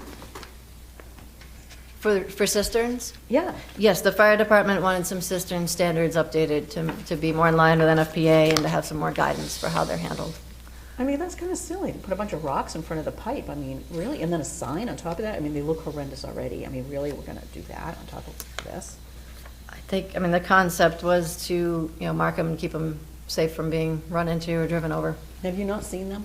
They're Oh, yeah. massive. I've been I mean, to they're massive. your neighborhood many times. Yeah, it's like, really, how could anybody Yeah. miss that massive pipe? It's like this big around, and it's like, I don't know, 5 feet out of the ground. You can't miss it. It's Makes two it of them. easy for the fire department to find when your house is on fire. Yep. With the rocks in front? Yeah, keep somebody that's from an damaging it, extra that's the thing. idea. Can we just take it away?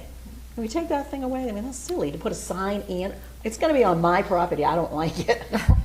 And it's gonna be on everybody's down our road, gonna have that sign with a pile of rocks. It's like, really? I mean, it just messes the neighborhood up. It makes it look horrendous. Is that the fire department's idea, or is that state fire code? So the I mean- updated cistern standards were something I worked on with the fire chief, based on, I think, language from other towns and standards that they wanted to see in place, because there aren't many right now.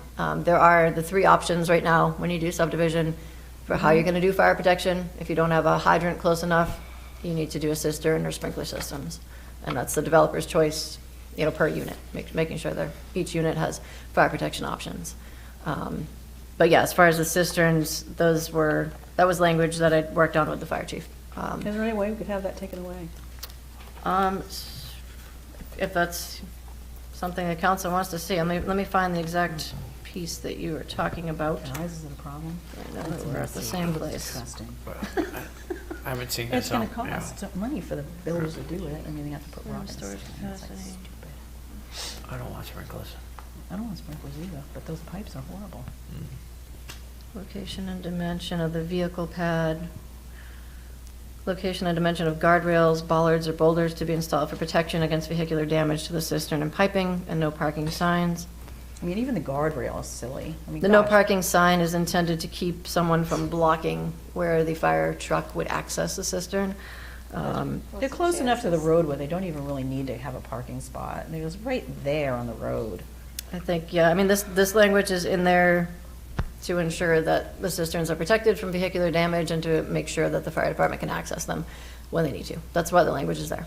If you want to make edits, you can certainly do that. I mean, pass as amended or whatnot. But they are in there for a reason with review from the fire chief. Mhm.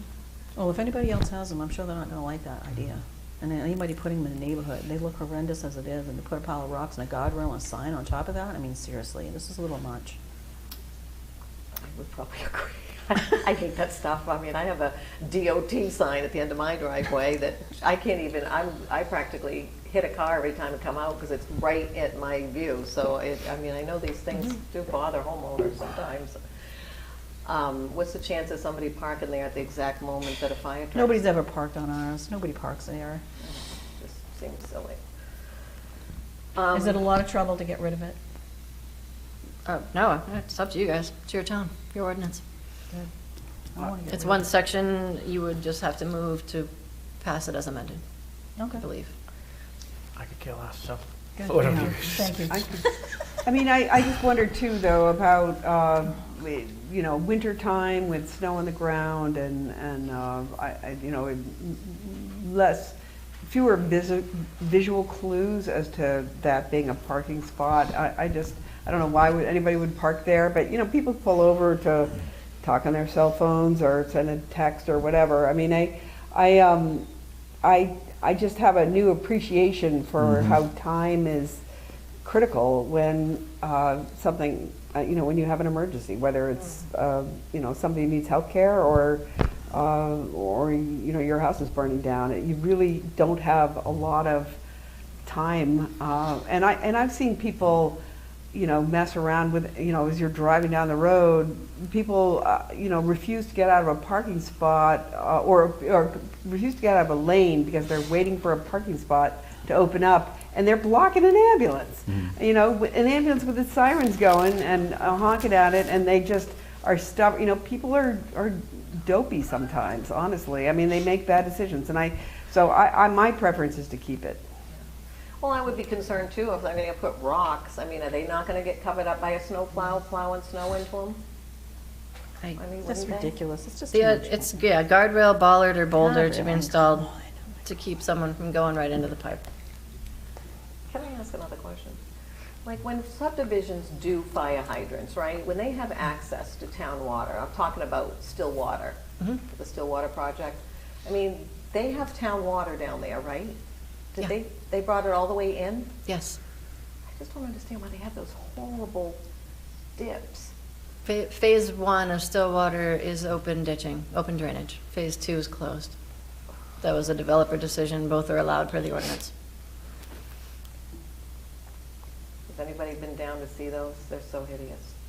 I mean, I don't see those in any other town. Why do we always have to be the town that has houses with a great big square, like somebody ripped out the town pool out of the middle? Oh, are you talking about the stormwater ponds? Yes. That's a those- different Yeah, element. those things are so like, Stormwater ponds are a must in most of these areas because it's got to go somewhere and you don't want it in your basement. I never see water in there. I mean, they are so horrible. That's part of the engineers work out that design to try to handle the stormwater based on the new impervious that they're doing and So hideous. the road and all that. Okay, Krista. Well, I would like to make an adjustment to those and take those away. I think neighborhoods would like them better in their neighborhoods. Nice neighborhoods are building beautiful homes, and they got these things in their yards. So Hideous. again, it's It's not a big deal you know, to change it. I guess that you've got a fire hydrant and you got a parking sign, no parking sign in front of it. You're not supposed to park within so many feet of a hydrant theoretically anyways on the parking side. And my thought would be if there's a fire and there's a car there, not that I want to dent our new fire truck, but the fire truck can just, It's right. the in fire truck can road. just push the car out of the way. And then I guess the other things are what, rock? What it A was? guardrail, rocks, a sign, I mean, really? I mean, good lord. Well, if something hits that, I don't know where they are. Do we just do the adjustment now and have Kirk? I had the fire chief come in to explain. No, I would like to just see if we can't all agree to get rid of it. I don't know enough about it, I guess is my thing. They've gone 3 years without it, and they've. Right, and now all of a sudden we're adding it. It's adding. It's not something we've had, and we're adding this. So it's a It's an parking, addition. so it's a parking sign and then a bunch of rock, like a crushed rock or boulders. big No, rocks, big big boulders. stones. Yeah, big Boulder or boulders. bollard or a guardrail to protect and a the cistern guardrail? pipe. And- Or. Okay. May I ask a question, Kristen?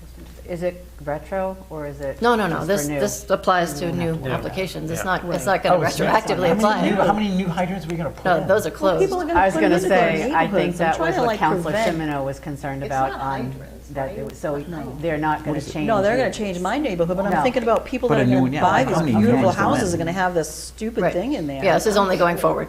No. Right. Yep, those are That's- closed. I just wanted Is to it, and clarify. is it supposed to be to help them not only protect it, but find it, or what's, the fire department should know where they are? They can't find it, things 5 foot tall and huge like this. The idea is to make sure there's access and that they can find it and that there aren't cars crashing into it and ruining the pipe. And keep in mind that like the cistern, a lot of the cistern maintenance is on these homeowners and these road associations because the town doesn't accept most of these roads. So it in the long run can help the HOA or the road association or whatnot from having those expensive if somebody does drive into one. But then they gotta maintain They the would area protect it. around the signs and the rocks. And yes, they always need to maintain. Or all. most like in a new development when they do the hydrant right on the corner, or they do it a few feet down? These cisterns are, the I mean, they're cisterns. set in a little ways. Okay. They're not So I right think that would close be- to the road, the but they're cor- close to the road. But you know what I'm saying? They don't Is even have to I get come if it's on a main road, like Depot Road, and somebody's driving down and they go around the corner, they slide into something. But if it's down the road a little bit, it would seem a little bit more of a challenge to do. There are that. several of these, so like for, Long Hill Estates as an example, Arlington Court, there are several cisterns on the side of the road as you go down. So there's like one here, and then a little ways down, there's another on the left, and so on. I'd like to point out that it's also an insurance issue.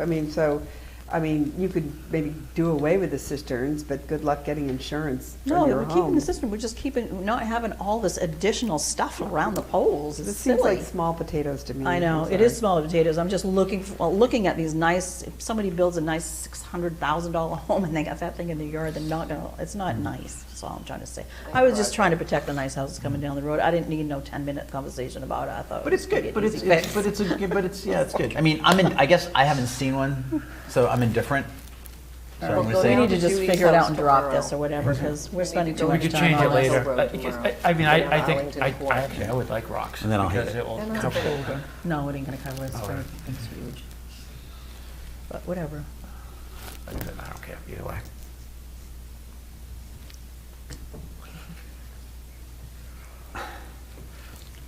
I guess I'm indifferent. I wouldn't even know how to vote on this personally. I'll let you Let's guys- just let it go through, and maybe we can change it with an adjustment later. Yeah, we can change it later. All We right, can all change right, it let's later. just, Change I mean, whatever you I'm want. fine for, Okay, look, I let's love change it this. later. Other than Okay, say sorry, long. it took so But long. no, that's fine. No, but that- That's really Legit different. discussion, No, it turns into 20 That's what we're minutes. here for. I think that's good. It's like, even just talking about a little, it's educating me. I know nothing about, I mean, my whole street has sprinkler systems, which cost a gazillion dollars. Oh, yeah. Exactly. So, Whatever, let's just let it go for now. all right, cool. Spent Okay, enough so with time on regards it. to Order 2627-12, the town of Gray hereby ordains that the town of Gray shall adopt the proposed amendments to the Subdivision Ordinance Chapter 401. I guess all in favor? All opposed? Okay, thank you. Order passes. Thank you, Kristen. Thank you. Thank you, No. guys. Yeah, I'd love to learn more about that. Thank you, Kristen. Yeah, thank you. Thank you. Sorry, Kristen. No, for all you know, thank you. No, I am too. She's not surprised. Oh, God, Just stop saying. it. God.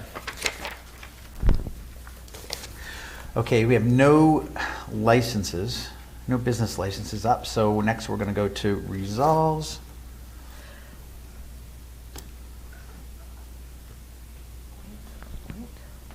Hmm?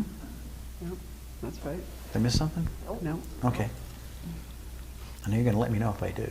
You're done. Next up is Resolve 2627-12, which is a planning board reappointment. Be resolved that the Gray Town Council hereby appoints Melinda Sheehy to the planning board for a term expiring July 23, 2027. Do I have a motion? So moved. Second. All right, Ann, perfect. All right, so we'll do Ann, Pam. At this time, we'll open the floor for public discussion on the motion. Anyone like to come up and speak? Kyle, anyone online? No one who has their All hand right, great, raised. thank you very much. At this time, the public comments are now closed. We'll open the floor for council discussion on the motion. I'll start with Council Cass. Linda has been a terrific asset, I think, on the planning board. She has a lot of experience, and I'm grateful to her for re-upping. Mm-hmm. Same. Okay. Follow her. Same. Beautiful. I've had the pleasure of working her this past year, and I agree. She's got great energy. She's very involved with the people that come in and trying to do the right thing. So I'm really happy that she is re-upping. So I'm going to say, with regards to Resolve 2627-12, be resolved that the Gray Town Council hereby appoints Melinda Sheehy to the Planning Board for a term expiring July 23rd, 2027. All in favor? All opposed? Great, congratulations, Melinda, and thank you.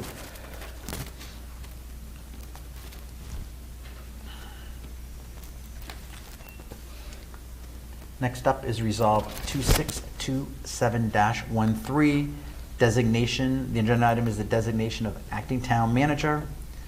And the motion is ordered, and notwithstanding any previous order of the council to the contrary, In the absence of the town manager, the town manager's designee shall serve as acting town manager. In the event of the town manager's removal from office, the town council shall appoint an interim town manager as provided in Article 3, Section 4 of the town charter. Do I have a motion? So moved. Second. All right, beautiful, great. At this time, I'll open the floor for public discussion on the motion. Let it come up. Kyle, is there anyone online? No. Great, thank you very much. The public comments are now closed. Now we'll open the floor for discussion. Council Gass. Yeah, just point of information, Lauren's been acting as town manager for several months now, so what is this? So what it was, I believe, was previously, if she was out, we would have, Justine or finance do it. Yes, So that makes now, sense. basically, if she can appoint somebody, but if they're not there, if she is gone, then we would appoint that person. Right, makes sense. Yep, we've done that before, yeah. Beautiful. That's actually what we asked for, so. Yep. Okay, beautiful. Any questions on it? No. Beautiful, all right, great. So with resolve 2627-13, ordered and notwithstanding any previous order of the council to the contrary, in the absence of the town manager's designee shall serve as acting town manager. In the event of the town manager's removal from office, the town council shall appoint an interim town manager as provided in Article 3, Section 4 of the town charter. All in favor? All opposed? Great. So the resolve passes.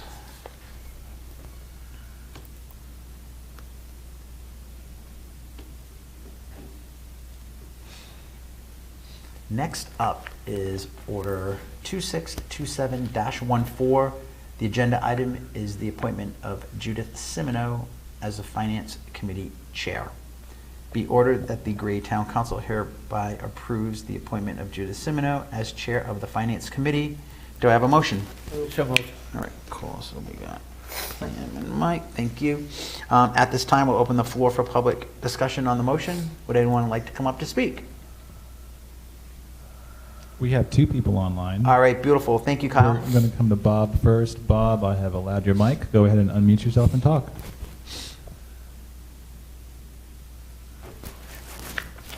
Hi, this is Bob Coleman. I hope you can hear me. I have served as the chair of the Finance Committee for the last year or so. Unfortunately, my schedule is such that I am unable to continue to serve as chair. And that really just leaves Judy or Sue Fuller, who was recently added to the committee, and Sue's very new. So I certainly support making Judy the chair of the Finance Committee for at least the next year. Thank you, Bob. Thank you. Okay, Bob, I'm going to mute you, and then I will allow Julie's mic. And Julie, you can unmute yourself now and go ahead. Thank you, Kyle. Julie Sheets, Wilderness Way in Gray. Bob, thanks for making that comment, and I understand that you and Susan Fuller put forward Judy's nomination.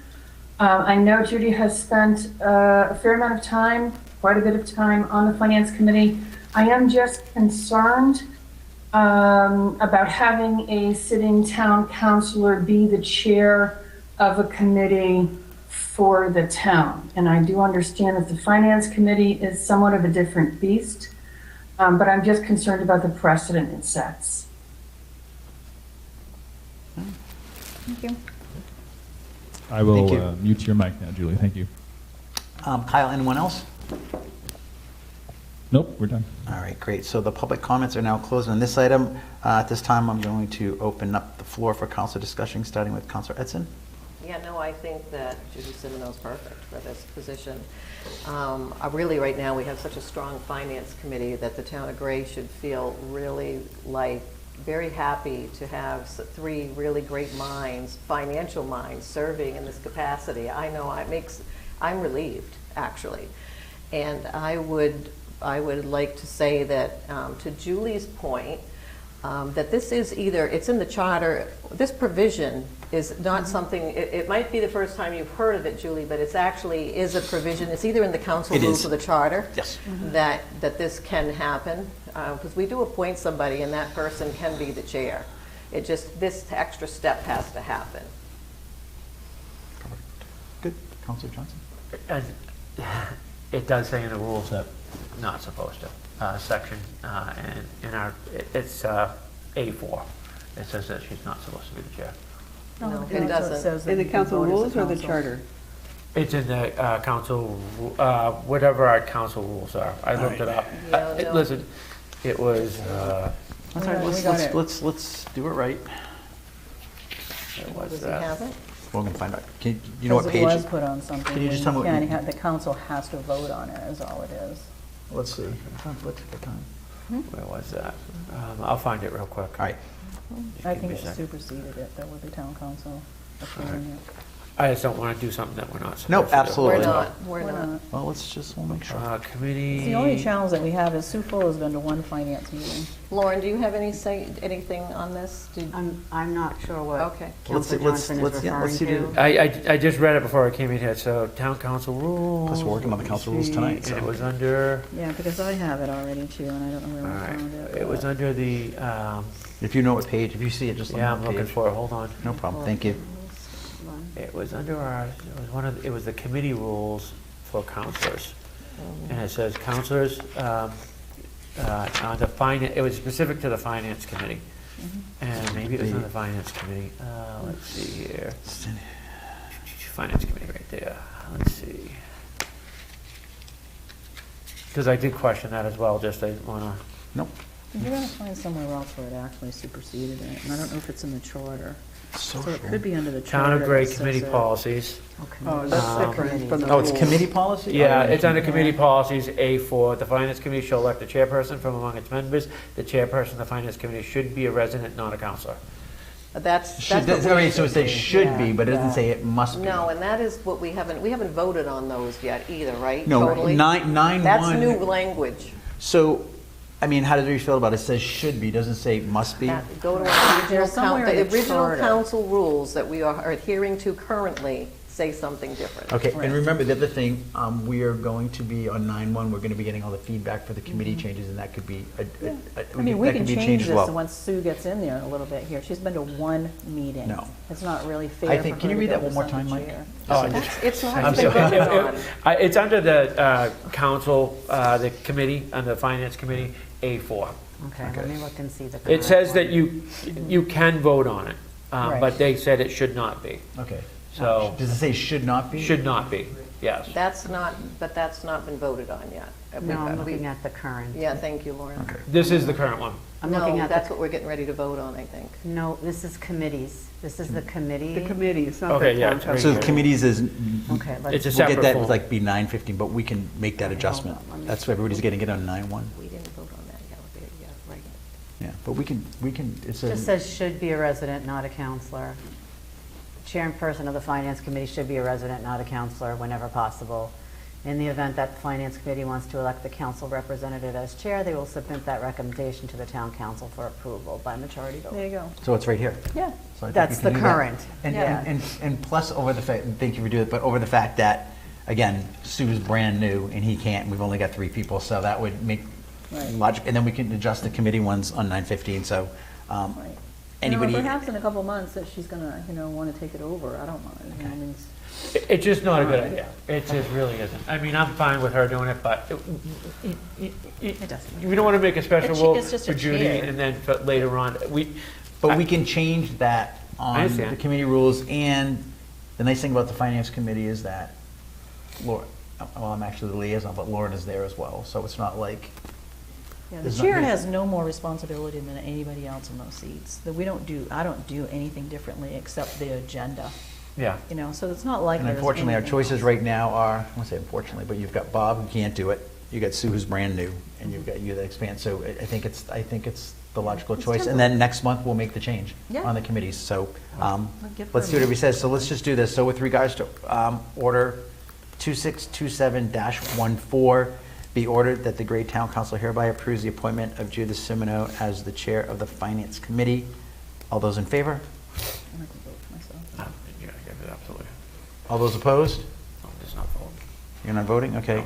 So we got, That way I don't get in trouble. you've got 3, So you've got 3 in the affirmative, so the order passes. You've got Council Gass, that's a no, and Council Johnson, I guess. Abstained. Abstained. Okay. And then can we make a note that we definitely want to, on the committee things, that we want to make that change? So that everything is. Wait a minute. Well, I make don't what know that I change? want to make it. Yeah. No, we're gonna look at, when we do the committee rules, so each committee, and on 9/1 is supposed to, or everybody is supposed to submit recommendations for committee changes that they would like to see. And then we would look at those, I think, on 9/15. Right. And that's one of the changes that would be, that we would look at.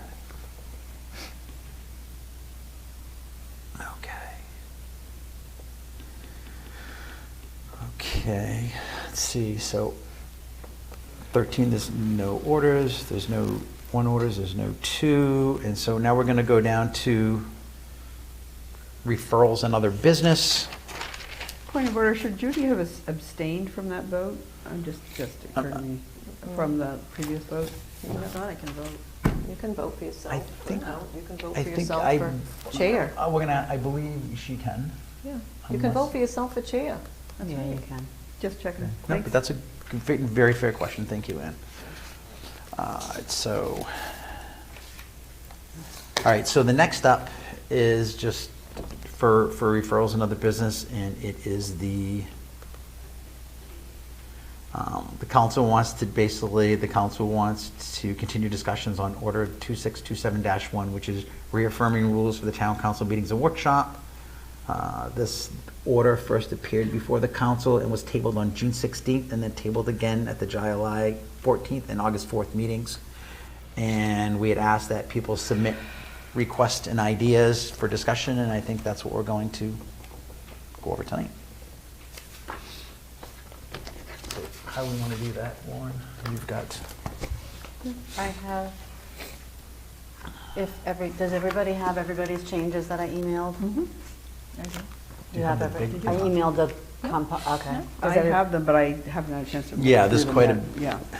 I printed copies in case it would be easier for you to look at everybody's. I would proposed- appreciate that. Thank you. I'm actually going to grab some. I don't need a copy, thank you. Yeah, I compiled everybody's, well, Oh, you get them all here, okay. Did you send anything in? I have, is it the same I- one you emailed to me? yeah, I emailed them today. Is that it? Well, I'll give it to you anyway. Okay. It's everybody's. What was your changes? Yeah, I'm all set. I sent them to Vince, I don't know if we put them on me or just. All right. Back in public. Page 17. One page, all right, hold on, I'm screwing up. I'm a little lost here. Okay. Packet So I page put them in 17. order, so like, yeah, No, all right.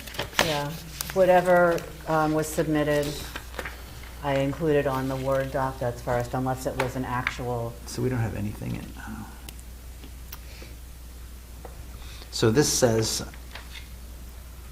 packet page, and please speak up, Well, everybody. so these were mine, and I was using the packet from July Okay. 14th.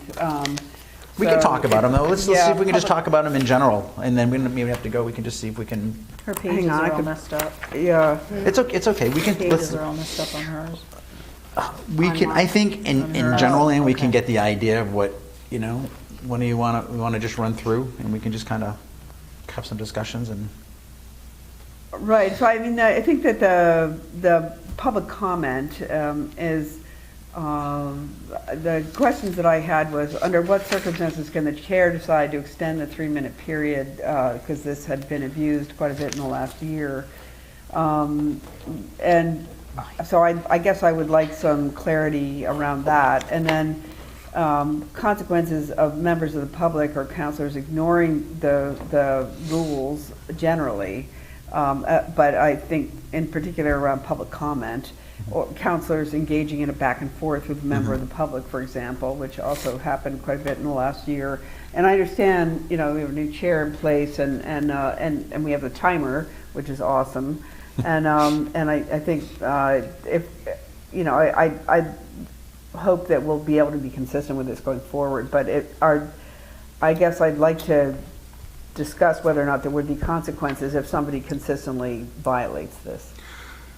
I guess, I mean, this is open to everybody. I think under what circumstances I thought it was if for either a point of clarification or if a new point needed to be brought up, those would be the only times. So if we were talking about something and somebody else came up and there's something new that we didn't understand or didn't realize, we may ask that person to come up to. I think we have that already. And I think that's in there when I read that. But yes, those are really the only times. Councilor Johnson, you want to comment on that? Yeah, I mean, I agree with Ann. I mean, last year, I mean, a lot of people, just started speaking up and talking, going back and forth, and there were no consequences to try to stop people from doing that. I don't know if there can be. I mean, it's... We're talking about the 3-minute period. Yeah, so it says person may speak once The unless chair. recognized by the chair to clarify or provide new information. So I think... No, I don't think I think that we need to stick to 3 minutes, period. If they come back up again because they want to say something that's totally different. No, that's not what it's saying. What it's saying is, say somebody came up to speak, the chair could ask that person, they can come back up again during the 3 minutes, but we could ask them to come back up to maybe come back up and to provide some new information that, we found out for somebody else or to clarify something. So they wouldn't be able to come back. It would be the chair that would ask them to come back and say, could you clarify something that you may have said? Obviously, it doesn't really happen that much, but that's what it's for. But nobody can come up more than once on the limit of 3 minutes. That's it, unless they're called back up or requested back up. Or they ask, right? They can't ask to come back up. Nope. The only time they can come back up after that 3 minutes is it says it says the comments are limited to 3 minutes and they may speak once unless recognized by the chair to clarify or provide new information. So maybe we didn't understand something and I could say, Lacey, could you please come back up and clarify what you were talking about at the Blueberry Festival? And they would come back, she would come back up and clarify it. Or if there was a new point of information. But other than that, that's the only time they can come back up.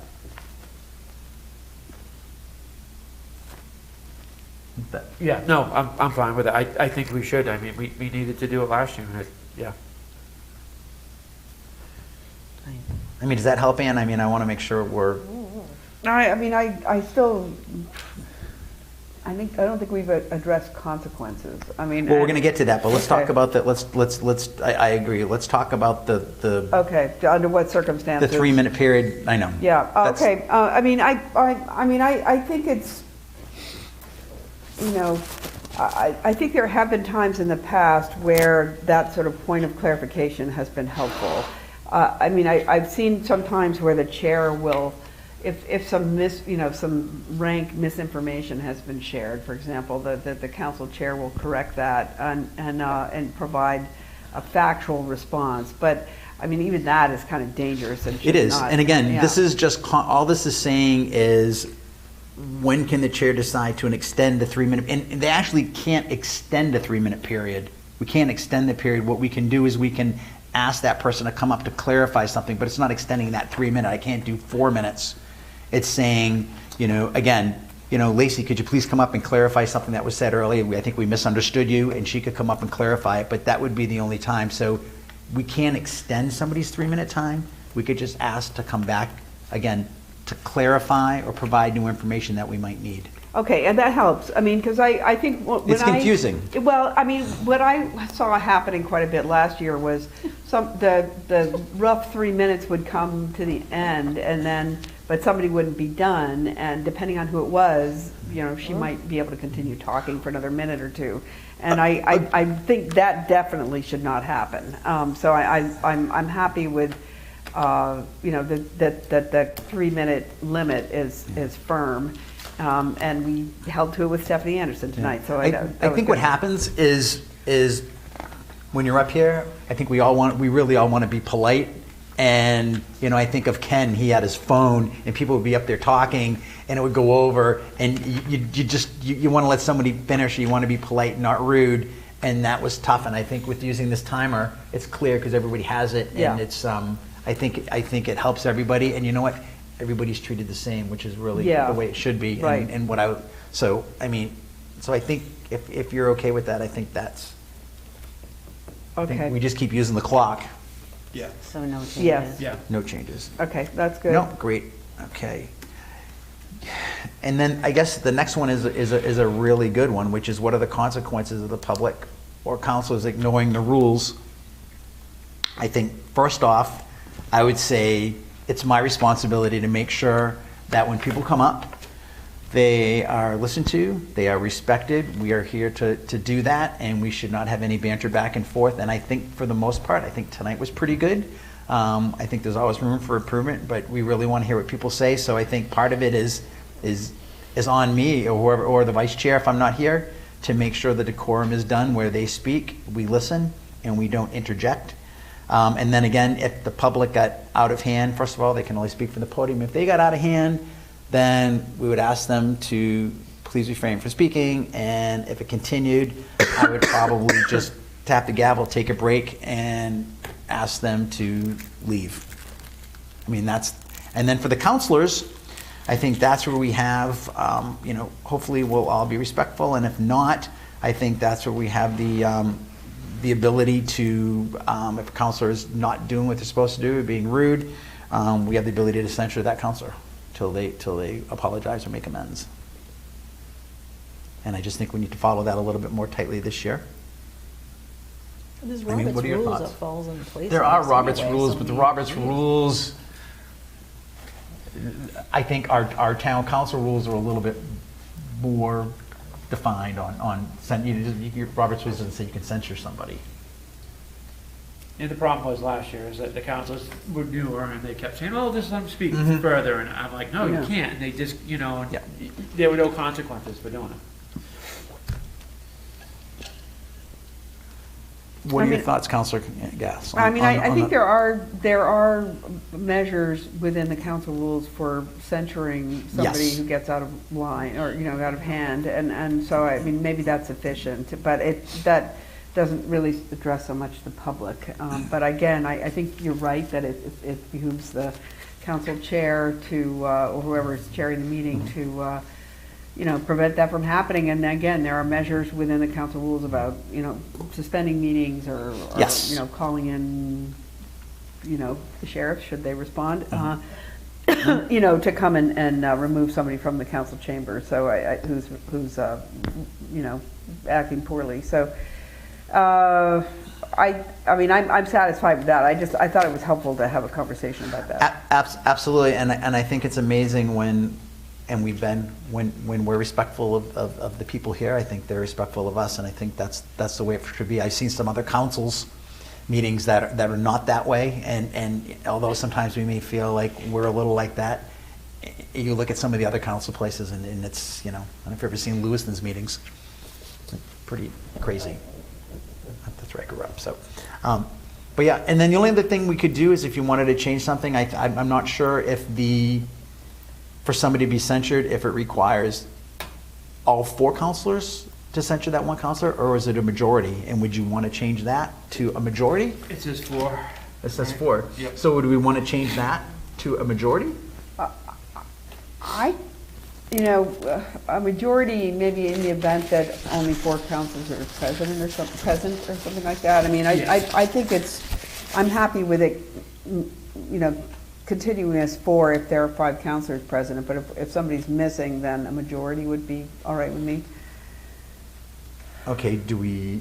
Because otherwise, if one councilor is missing, then basically it's got to be unanimous. Somebody's got to agree to censure So do we themselves. say, can we? I'm trying to find it. What? It's, we could just make the note on it. So Yeah, we I'm would trying to say find the actual.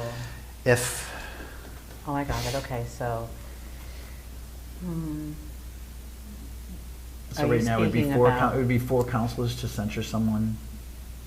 And what we're saying is, say there's only 4 counselors here, then it would just be, you need 3, you need the majority.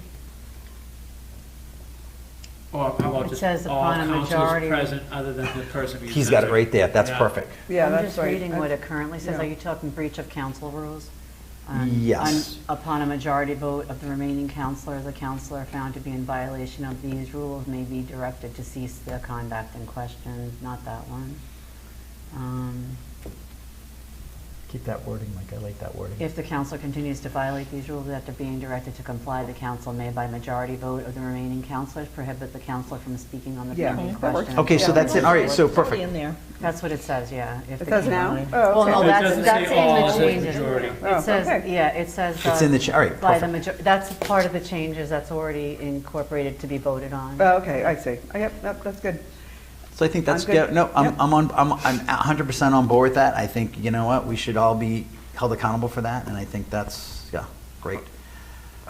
And then, the next one, Ann? Let's see, and this is from, my notes were from the August 4th meeting, so I apologize for the references not really matching up, but I just on the packet page, I'm sorry, on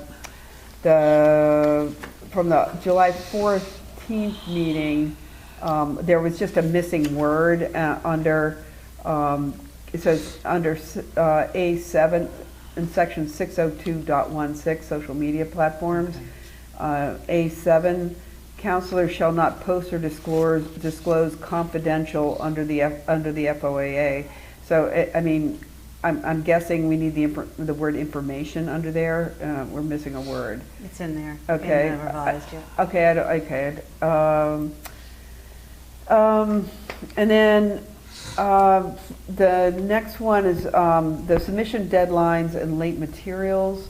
Oops, hang on. And I guess my concern was, I wanted to clarify that the council would have to vote on whether to consider any materials provided after the 48-hour deadline. How does that work? I'm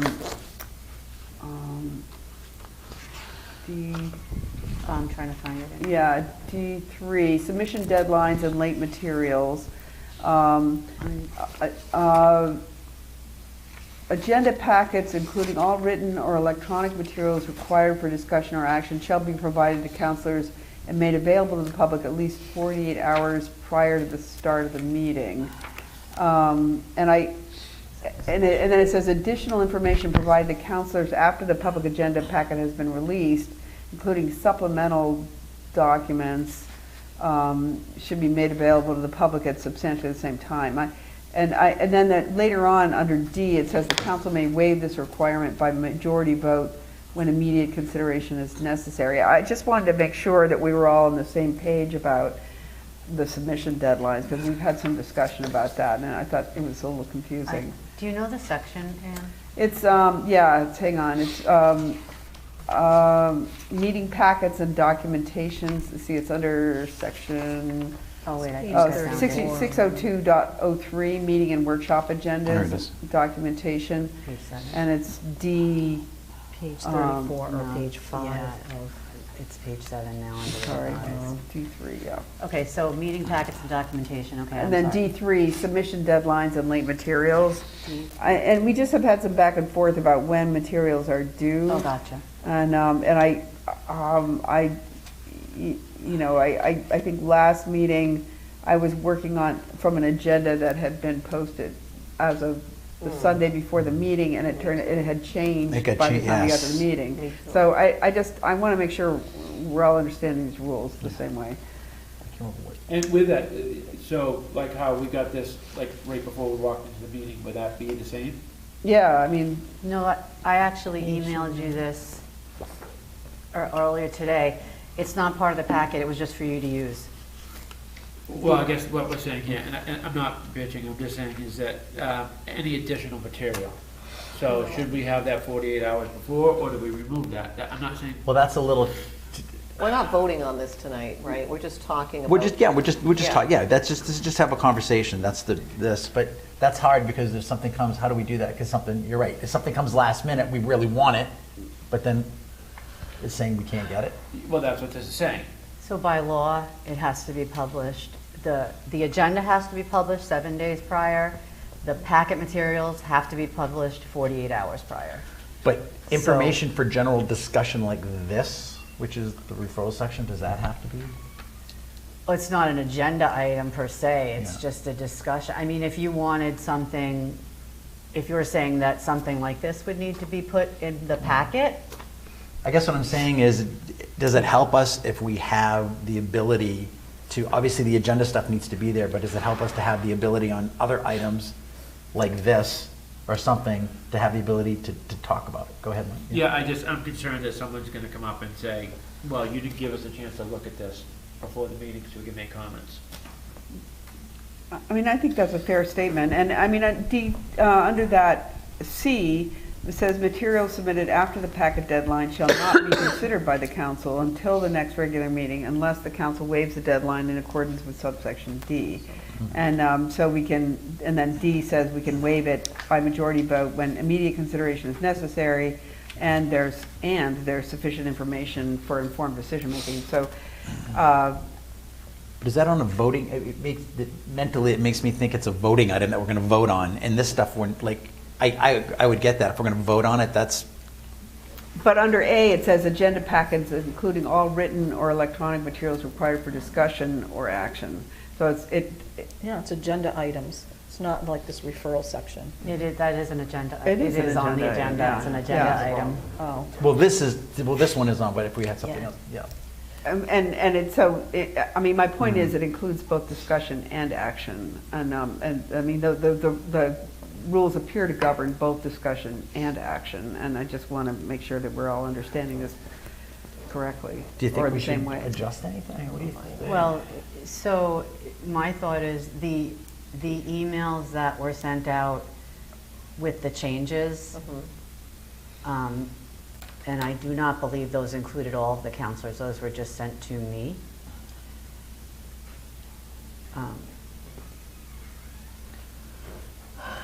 My suggestion would be for the future, if there's going to be something on the agenda, then it needs to be included, the information needs to be included in the packet. So this item will not be voted on until the 9/1 meeting, but that would be my suggestion, that we follow the rules that are in here. So Yes. if it is an immediate consideration that is necessary, of course, that would fall under a different scope, and that could be waived if it was, if it was necessary to consider it. But yes, if going forward, that would be my suggestion, to have anything that is going to be part of the agenda in the packet that is posted at the time that the agenda is made public. And that's what this says right now, right? Okay. Yes. Yep, I'm fine with that. That's Yep. good. Yep, as long as we know the rules and public knows. Right. Okay, the next one is section 602.13, rules of debate.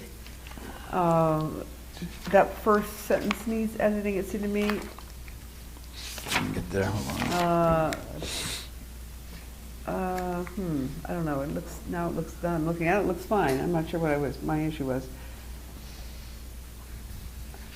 Council shall accord the utmost courtesy to fellow councilors, town staff, members of the public at all meetings. Oh, so, yeah, I think it's really the second sentence. Council shall accord the utmost courtesy to fellow councilors, town staff, members of the public, and all meeting participants.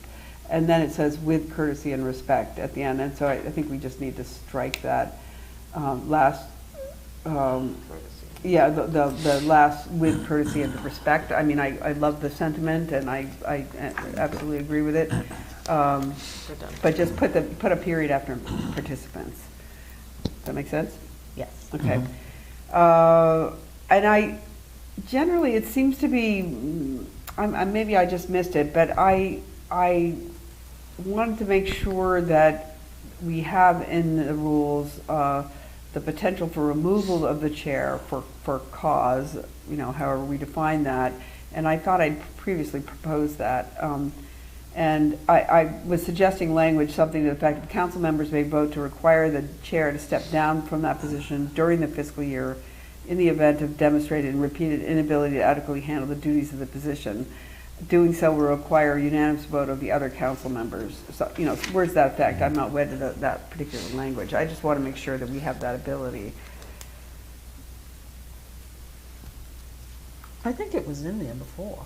No, No, it No? wasn't. was not. I It was, remember it you being could, I think you could censure somebody, but you could not remove. Yeah. You could not remove somebody from that role unless they voluntarily step down. I mean, obviously, I'm the chair right now, and I actually don't have a problem with this. I think the only thing that would be nice would be to have, and I don't know how you do it, but what defines demonstrated and repeated inability somehow. But I get where you're coming from, and I have zero problem with this. I think it's, well, the only thing that concerns me about this is, there is, like you said, it's a lot of, like, what exactly, what you think that might be, Yeah.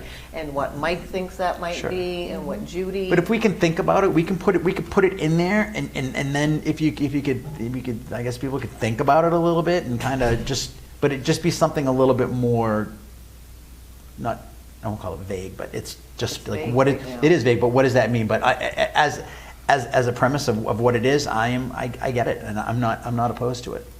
Yeah, I mean, I think it's crazy to me that We have to even have this conversation. Well, But it's good to have. It's good No, to have. it's not, I mean, that we can't change our leadership if we need to, I think if four of us decide that a change in leadership or a change in the chair position is necessary and desirable, we should have the opportunity to do that. And I agree that we probably should spell this out more. I can think Because about it it should be in more. extreme situations, honestly. Oh, That yeah, person I don't think it voted should be in. something that's done Personality, easily. Yeah, right. no. So, in all four, I agree, there has to be all four. Yes. Yes. It has to be But again, totally yeah. unanimous. Yes. I mean, it's, Can you please tell me what section you're looking at? It's clear. I think it's not in. It's not in there. That's the We're point. adding It's it. not We're in adding there. it. I don't know where it should go, but that would be an adding. That's something we would add. yeah, Maybe under where we do the censuring and all that other Yeah. good stuff, it could be somewhere in there. there or under duties of the chair. I'm happy to have it there too. And mean, I think it should be the chair and the vice chair. Yeah. Fair chair and the vice. I think those two roles that are. I mean, Or do you not want to do that? The vice chair. Vice Oh, you're chair. you're I off mean- the hook, Judy. God, I mean, finally. really, the vice chair, I mean, she would have to be filling in on a regular basis because Four. you'd be out. Yeah. And then she probably would have been appointed chair, and if we didn't like her, we'd get rid of her. Yeah. With this vague That's fair. language. All right, I'm fair with that. I think that's true. No, yeah. I'm fair. I'm like I said. I know this one's on me, and I'm yelling. I'm good with it. I think it's fair.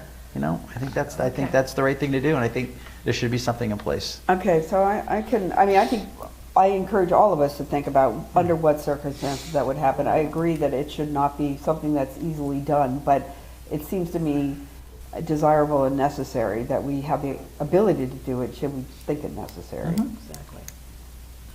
Now, when you say step down from that position, so. I'm still on the council. I'm just not the chair. Okay. Yeah. I will Yeah, find out where It's not to a add recall. that. Yeah, it's not a recall. I just want to make sure that Yeah. okay, so I'll figure out where that should be added, and I'll Okay. add it in for next time. Okay, thanks.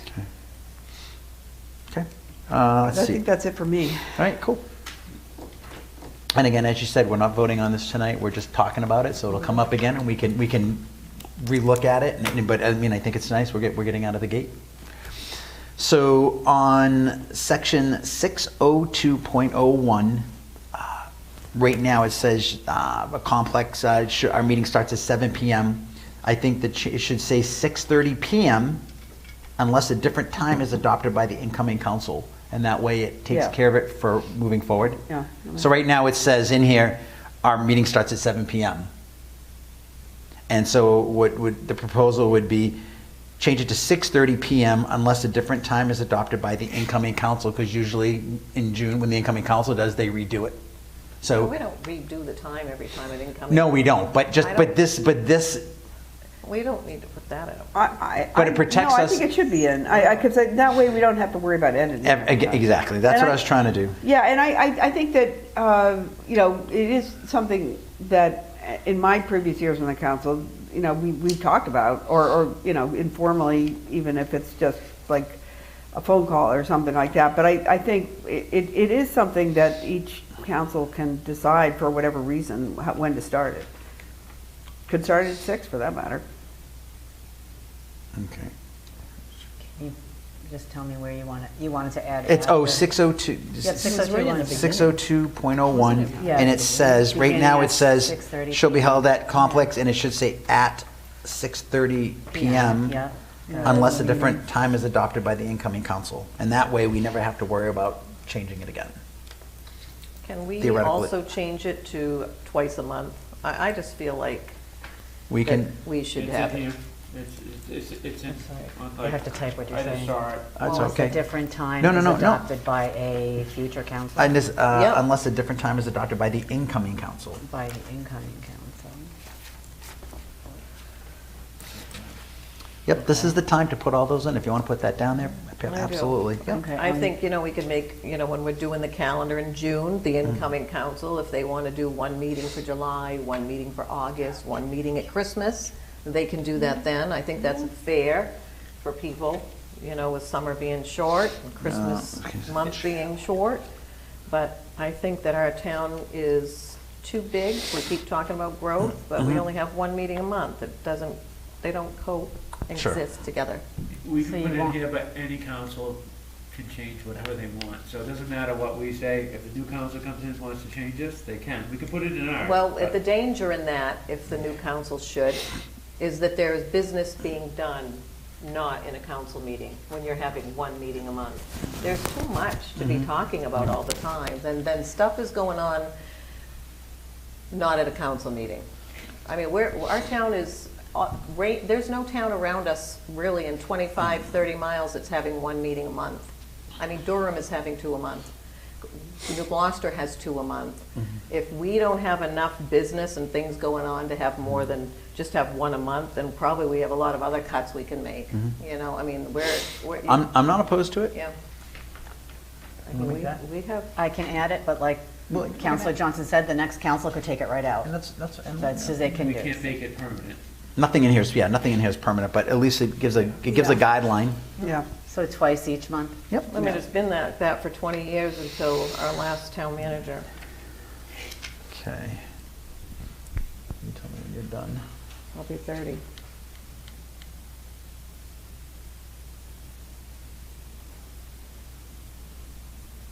It's being really weird. Go ahead, I'm good. Okay, the next one I'd like to look at would be on 602.03, and it says, like, when we add a meeting agenda for consideration or action, shall be forwarded to the chair or the town manager. And I'd just like to say, could we just do it to the chair and town manager, so we both get a copy? Just a simple word change. And that's on 602.03.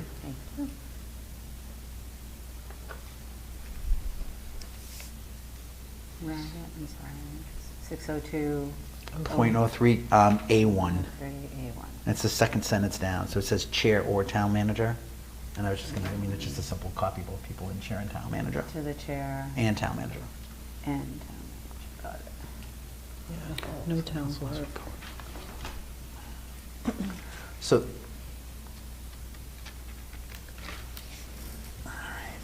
so the next one is, let's see. I'm going to read it. It's a little, I won't say it's a little wordy, but it kind of clarifies what we had talked about. It says, so it's A3, and then I would just copy and paste it if you're going to do it. The council will ask for public comment following the report from the town manager, which is what we do now. This will be the public comment section of the town council meeting with comments limited to 3 minutes. And this is something we wanted to throw it out. Both non-agenda and agenda items may be commented on at this time unless an item on the agenda must specifically allow for comment. In these cases, comments will only be allowed when the item comes up on the agenda and the chair opens the floor for public comments. The chair will advise the public of any such item or items on the agenda to ensure the public refrains from commenting prior to the appropriate time. Anyone in attendance in person or remotely wishes to speak will have an opportunity to speak once prior to doing so. They should state their name and address, sign in, and must only speak from the podium. The chair may allow a person to speak again, but only to clarify a point or share a new and previous unheard point of view. This is not intended as a time for debate, but instead as a time for the town councilors to listen to the public. The chair will close public comment as soon as no information is being presented. And then no person speaking may be interrupted except by the chair or to raise a point of order, clarification, or correct an error, which is something that Ann had mentioned. And this is from the state. this is the So, state so, law. so part of this was to say, and if we want to do this, and obviously we're talking about it, is to have public, so I think of the data center, that young man that came up and spoke so well, they had to wait to the very end of the night to bring up the item. And part of this is, do we want to look at when people come up to speak, to let them speak on, agenda or non-agenda items, whatever they want for 3 minutes? And that way they can speak if they want to leave and do anything, and then they can comment on anything they want to comment on. But then when those items come up, it would just go to us and it won't go back to having everybody come up. Well, you know how we did it tonight? Everybody got to speak on the different items on the agenda as they came. And at the beginning, they got to say their 3-minute comment. I would only think it'd be good if we just changed the very first 3-minute comment so they could comment on anything and leave. That's but what we're saying. still have the agenda item to come up and speak on. Well, like tonight. Legally, there's 3 things they have to come up and speak on, okay? And that's what, we shouldn't be having to speak on every single thing. It should be at the beginning, speak on whatever they want, and those 3 things that we legally have to let them speak on, like there's changes, things like that, that's what we should limit it to. But not every single thing. They already have that information, they can talk at the beginning, they don't have to wait till the end, so. Well, like what things are you thinking of that they can't speak on? There are 3 things that they can speak on, and do you have that in front of you? I know, but if there's, I know one of them is a public hearing, so sometimes there's a public hearing, so when they come up to the podium, they can't speak on a public hearing because you only speak on that at the public hearing when it comes up, but we don't have many of those. Yep. And then, the way this is written, this is actually the state law, okay? And what they're saying is that everyone has a right to speak for 3 minutes, all right, on everything, all right? There are 3 things, and I can't remember what they are, but there's 3 things that you have to let them speak on. But you shouldn't be letting them, we're the only town, we're town councils. This is not what is, you glossed it? We're not a select board, all right? We're not supposed to be doing it that way. That's not how it's supposed to be run. When you go in and look at the state law, what you're supposed to do, this is the language the state law suggests that you use. So what on the agenda tonight wouldn't they be able to speak on based on what you're trying to do right now? They would be able to speak on tonight's agenda, they would be able to speak, I think, on everything at the beginning, but when they came up, it would just be talked about amongst us, but they would be able to give their opinion on anything they wanted to talk about before it came up. But the thing with that is if we've got 5 things on the agenda and they've got 3 minutes to talk and they have 2 items on there they want to give input on, 3 minutes is not going to be enough for them. So would a compromise be 3 minutes at the beginning and 3 minutes at the end? Well, I think it should just be like what we did tonight. Well, look at last. But at the beginning, let them talk and whatever they want at the beginning, and it can be an agenda item, a non-agenda item, so they can leave if they wanted to. But then when the agenda comes up, just like tonight, they got to speak, and that's how I think it should be. But remember our last meeting, we had everybody speaking on everything, and it was very drawn out, but I mean, that's. Well, maybe what you could do is limit it and say, like, if you've got 5 people all saying the exact same thing, you could just say, like, if you're not gonna really. Everybody has to, I mean, if we open it, it's, again, like the clock is 3 minutes, it's fair to everybody. We have to let everybody go up and speak. You can't say, if you don't have anything new, we already heard about this. We can't do that. Well, the other thing is this, is that the way that the law is written is that they need to give everybody a chance. What they should be doing is looking at the agenda and emailing us and telling us what they want and giving us facts and information for us to look at, things like this. We're not supposed to be having people tell us what to do on every single thing we vote on. That's not what, this is the way it's designed. Isn't this their town? Not during the meetings though, beforehand or after, but not during the meetings. That's not the way it's designed, I don't agree with that. Then we need to change it to a select board. Then we need to vote to change it to a select board. I don't see anywhere in here that talks about it just being a select board, I'm sorry. I think public comment in municipal meetings is important because, I mean, we get elected by the townspeople. They put us here, and then when we have new business, we have things that come up, ordinance changes like tonight, that might affect somebody's property, like a solar thing. To say to them, after Ryan, they took their 3 minutes during the public comment, and then Ryan gets up and speaks, and it brings up something that they want to go address, that they should be able to go back to that mic and address that. I mean, I mean, I'm all about free speech, so, I mean, you know, there's nights I don't like everything I hear, but hey, I've been here before and everybody don't like what I said either. I mean, it's called debate. It's called debate. I mean, and we should all be able to do it. I mean, we signed up for this. We can't be out here at 8 o'clock every night. And actually, I was telling Vinny yesterday that most council, I can remember when the council meetings went till 11, I mean, on a regular basis. Am I right, Ann? Yes. So, I mean, getting out at 9 and 9:30 is like, oh, happy day. It just is. Ann? We are offering much more opportunity for people to speak now than in previous years. I think certainly, obviously, people have to be able to speak at a public hearing. That's the purpose of it. But it seems like we're allowing them to speak on every agenda item, and that seems to me to be too much. And I would not agree with opening up the public comment to include agenda items. I just think potentially we could be here for, a lot longer. What agenda items? Can you give me an example? Okay, I have it right here. This is what the state law says. Is this AI or is this right from state statute? This is from state statute, Oh. okay? So the council will ask for public comment on action items prior to the council begins its deliberations. Comments, so just on action items, all right? Yeah, well, that's a lot of items. I understand that, but that's what we're saying. Okay, all we're saying is that on action items, they can speak, all right? They get 3 minutes at the beginning, they can say whatever they want on any action item. Any item we're gonna vote on, they can speak on. Yes. Okay. I think that they need to be able to talk after somebody presents something. We don't present, so. No, people do though. No, but remember That's at a workshop. when we bring up anything on our agenda, Kristen brought stuff to us. but that's. She's a staff person. Yeah, but So when people, we read what it is, and then obviously the first thing we do once we make a motion is we ask for public comment. So we don't talk about it till after anyways. Right, so you're gonna keep that part. What I'm just saying, that's how we're doing it right now. So what I'm saying is, if they get the comment at the beginning of the meeting with their 3 minutes, they want to talk about it, it's no different than them coming up to talk about it when the item comes up, because we're not going to talk about it until after they speak about it. Well, I'm not for that.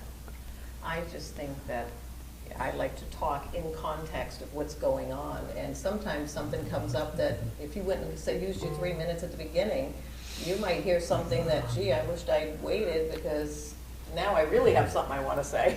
So Ann, if we did a call or email. Yeah. So do we do a 3 minute at the beginning, and then maybe for those who remain a 3 minute at the end? I don't want to sit here at the end and listen to a bunch of comments. I'd rather get rid of comments at the end. That we did do that for last year. I feel like you guys did that. It's not on the agenda tonight. No, I'm glad. Oh, no, yeah, it's not on the agenda But tonight. last year, that did happen. Yeah. We let comments at the end happen. Dan had changed it. Yeah. Before us, yeah, so they had added that the year before.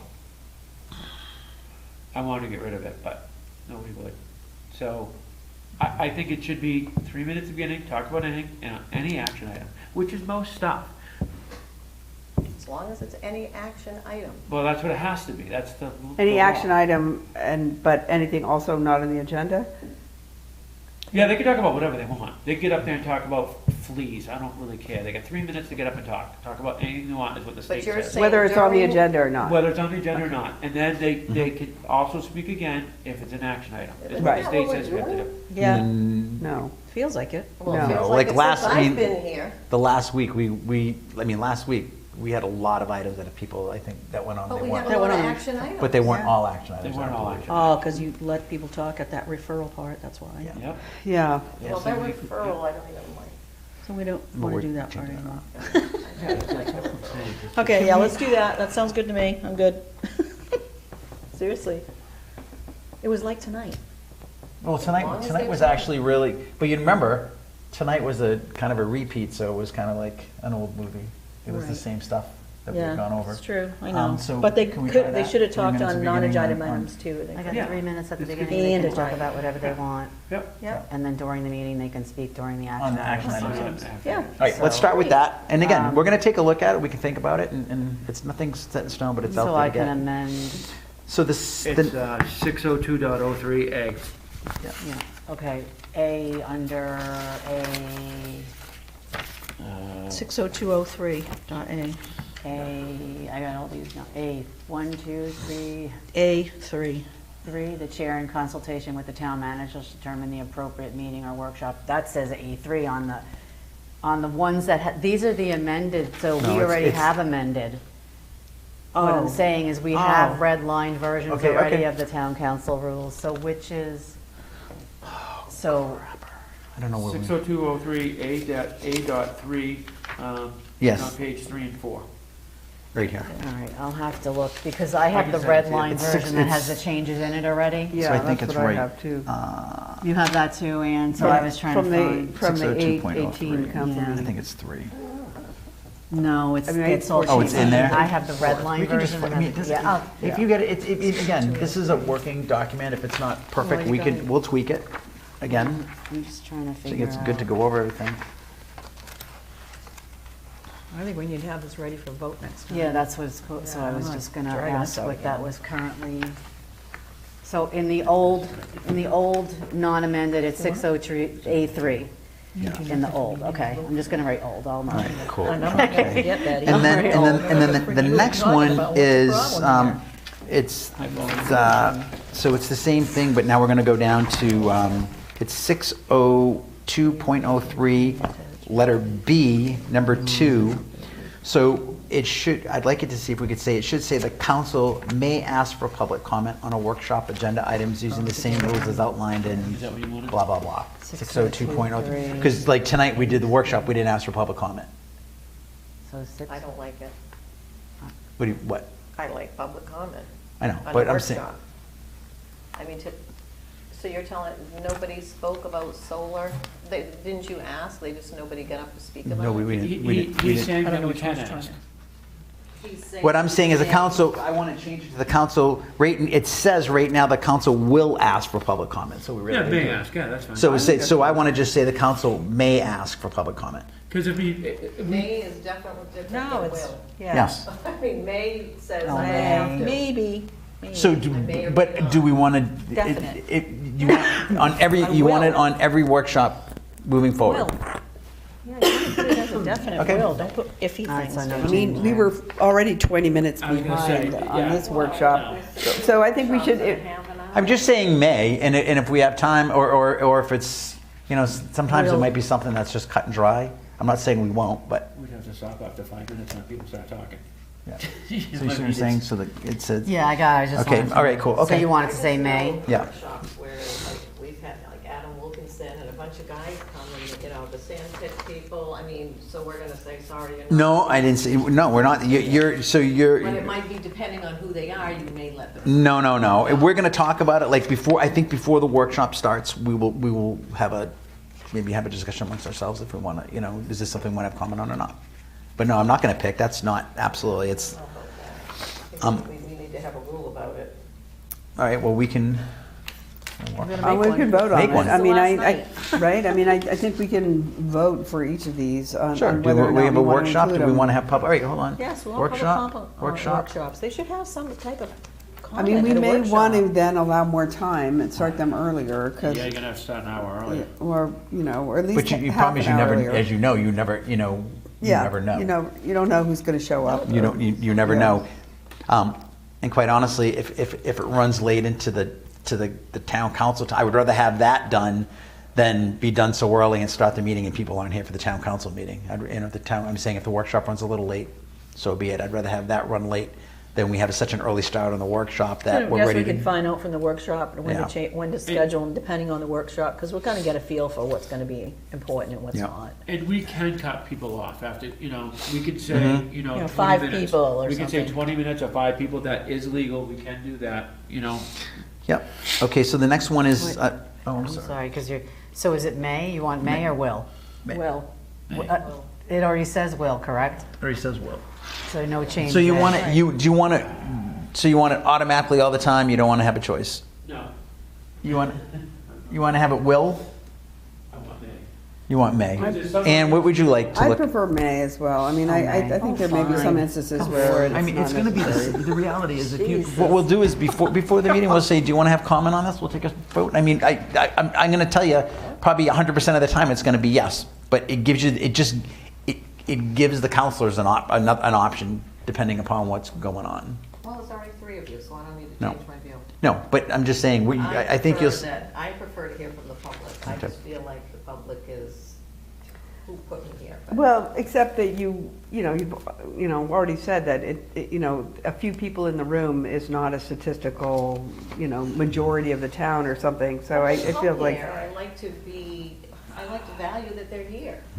And That's remember, fine. We can let them sit quietly. remember, if there's a workshop, and I don't see us doing this, but if there's a workshop and they're here and the meeting starts, they can come up and talk about it.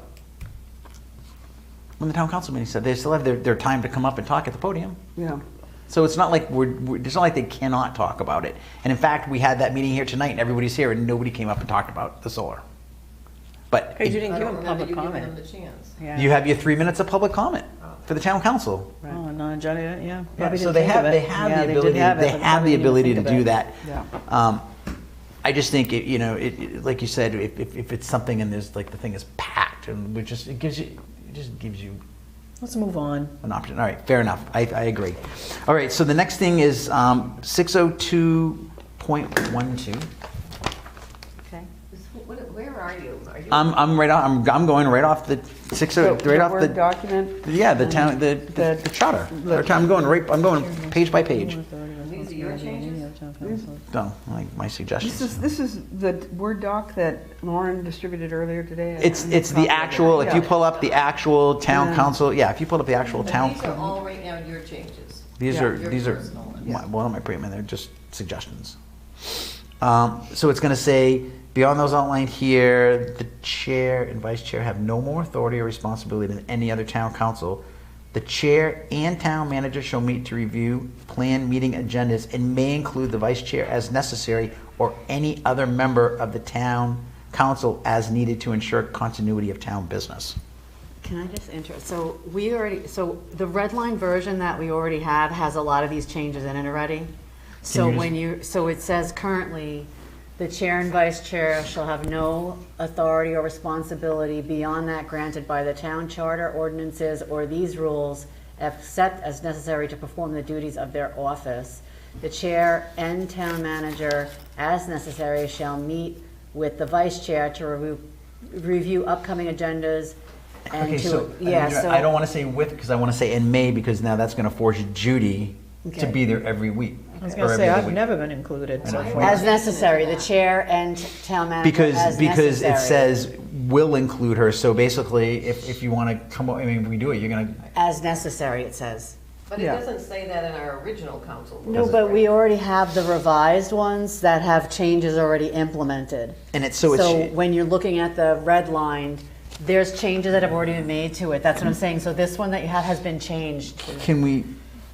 The chair, so it's. It may include the vice chair as necessary, and then I said, or any member of the town council as needed to ensure continuity of town business. So say something came up, and Judy wasn't here, and I wanted another town councilor, and I may say, hey, Councilor Gass, can you please come in? We want to get your input on whatever, and that gives us the ability, based off this layout, to do it. So it says the chair and vice chair shall have no authority or responsibility beyond that granted by the town charter, ordinances, or these rules. Okay, the chair and town manager, Shall meet to review. as necessary, shall meet with the vice chair And- or. The chair and town manager shall meet to review Shall plan meet. meeting agendas. Or you don't have to put that in, but something. No, it says the chair and town manager, as necessary, shall meet with the vice chair. And may. Or- Say, and may include the vice chair No, as necessary. It's what's in your Word document, Lauren. that's what I'm saying. Yeah. I'm looking, what's in my Word doc? I know that, What's on but. here? This is it, right here. This. So you want to change what we've already redlined This. to read something this, yeah. different? That's what I'm saying, Yeah. like the. And I also wanted to include any other member of the town council as needed.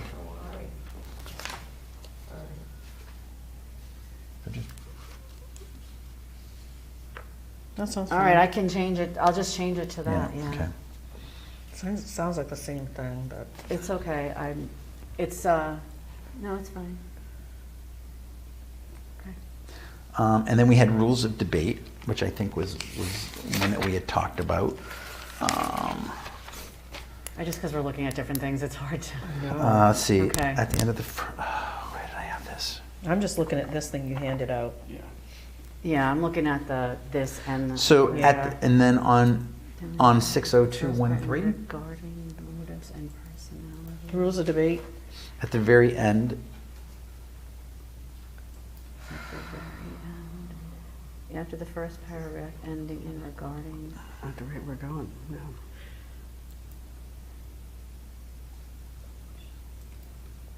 Where are we? I don't. 602.13. Rules of debate. Yeah. Yeah, I'm there, but where are we going? Regarding motives and personalities, I'm trying to find that. It's at the very, very end of the last. Rules Oh, of yours debate. is so. I know, mine has the, Looks like I hit it with the tomato. I know. Town council. Full transparency. At the very end.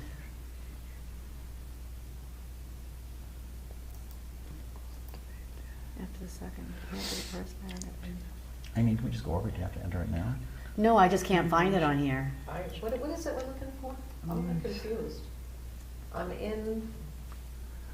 Rules of debate. I'm in. Yeah, 602, rules of debate. Are we on a paragraph or are we in? We're at the very end. It says after the paragraph ending regarding motives and personalities, to add town councilors may in full transfer, bring up, discuss, and debate any information in detail, whether current, historical, which may have or could affect the town I'll of Gray in find any it. way.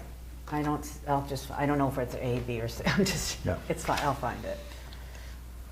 And then I wanted to add, because we're talking about, civility, no town councilor in any way should encourage any individual, group, or organization to go after any other town councilor in an effort to pressure them in any way on any past, current, or future agenda item, or to depict them in a negative way, which I think is something we're all trying to do. Yeah, I like that. I'm not sure it's a true statement to say it's something that we're all trying to do. All right.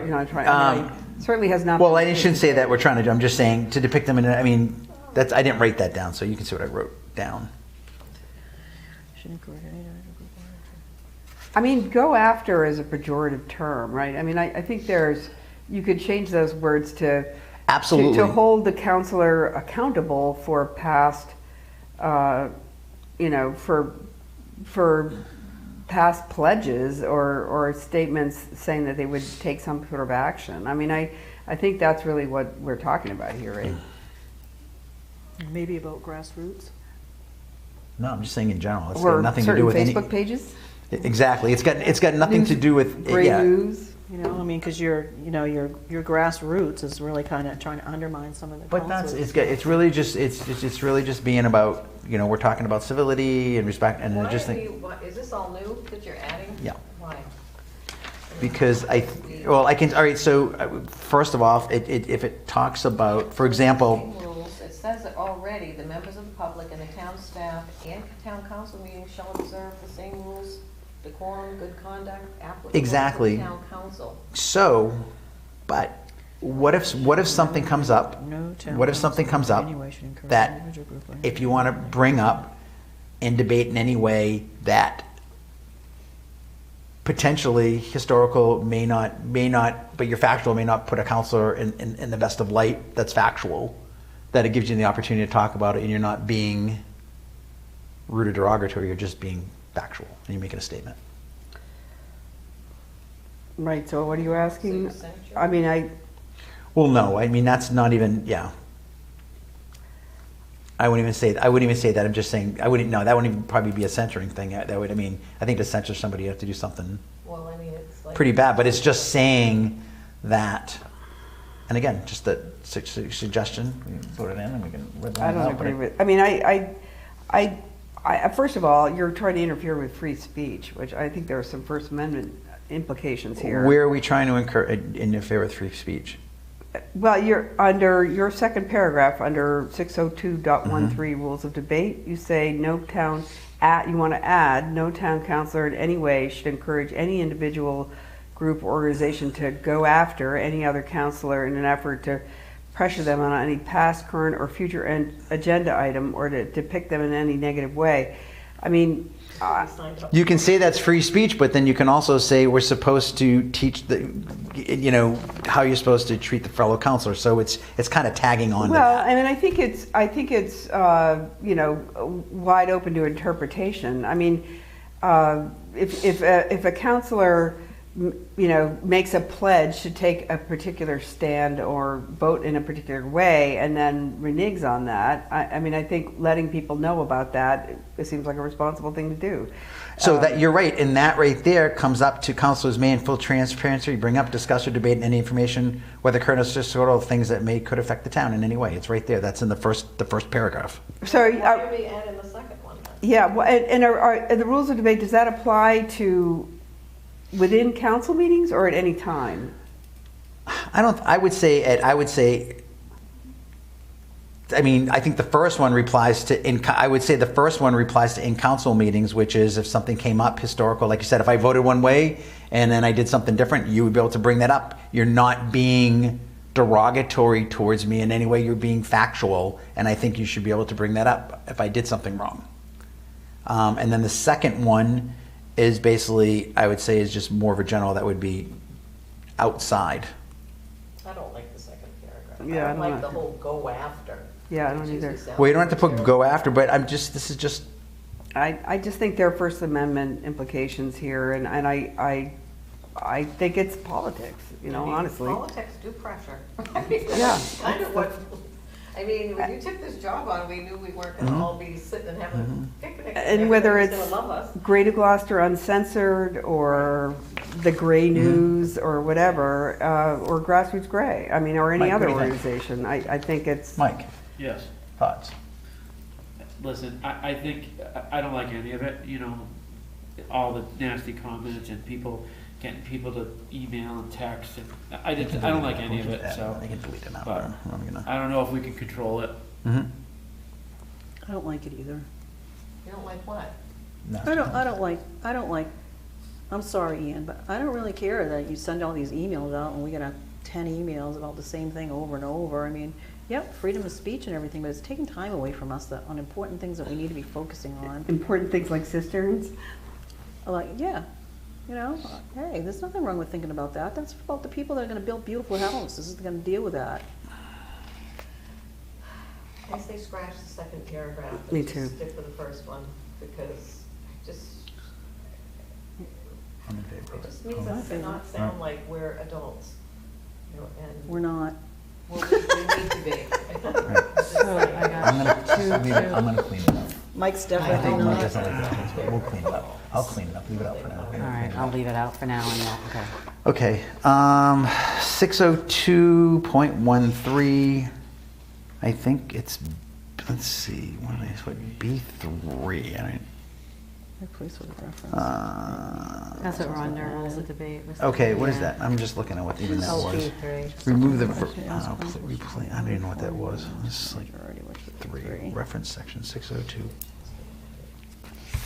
Okay, 602.13, B3, replace with reference section.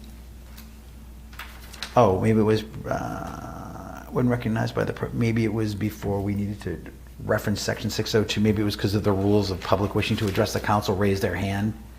Going to the podium before you speak, give your name, address, and I think we wanted to put the 602.03 is the same, A3 is what the rules is when you come up to the podium. Yeah, you just want to replace that. Yeah, it's just referencing it. You want to reference, you just want to take the wording out and just reference? Yeah, no, you can leave it in there, but I think you need to add reference. Oh, add the, okay. I think that's what I was trying to do, 602. Oh, yeah, so all it's saying is, if somebody all right, this is what it says. So all it's saying is if somebody comes up, let me see, 602, I'll show you, I got it right here. Now I know what I'm saying. No, but yeah, I know what it's the one that. All I'm saying is, if public wishes to address the council, raise a hand, you come up to the podium, and, they're recognized, but they should reference the rules that we put in 602.13, which is, we conduct ourselves this way and they conduct themselves that way. That's all it's saying, it's just referencing it. Yeah. Very simple. And then B4 has been added to B4 you could get rid of because it's 602.03A3.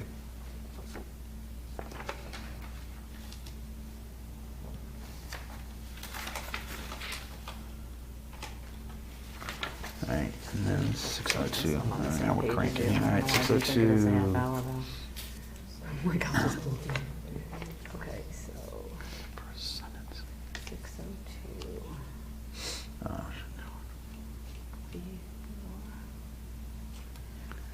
God. So did you want to move B4 in its entirety? Yeah. Okay. What's 6027? I don't know what that is. I was probably drinking coffee late at night, so let's not worry about that one now. I think that's it. All right, what do you have for changes, Judy? Nope, it's Pam. Pam, sorry? Just really two, one more and 30 talked to me about. So I just want to go back to the two meetings, you know, Yep. and, you know, in the beginning of June, if we want to talk about, like I said, you know, I think in the past, at least while I worked here, I know that they might have done one in July, maybe one in August, I'm not sure of that, but I know they do one in December because it's a short month, and a lot of the staff is also out during Christmas. Mm-hmm. And I would like to go to page 47. Well, it's 12 in the 12 in the BLB part. Mhm.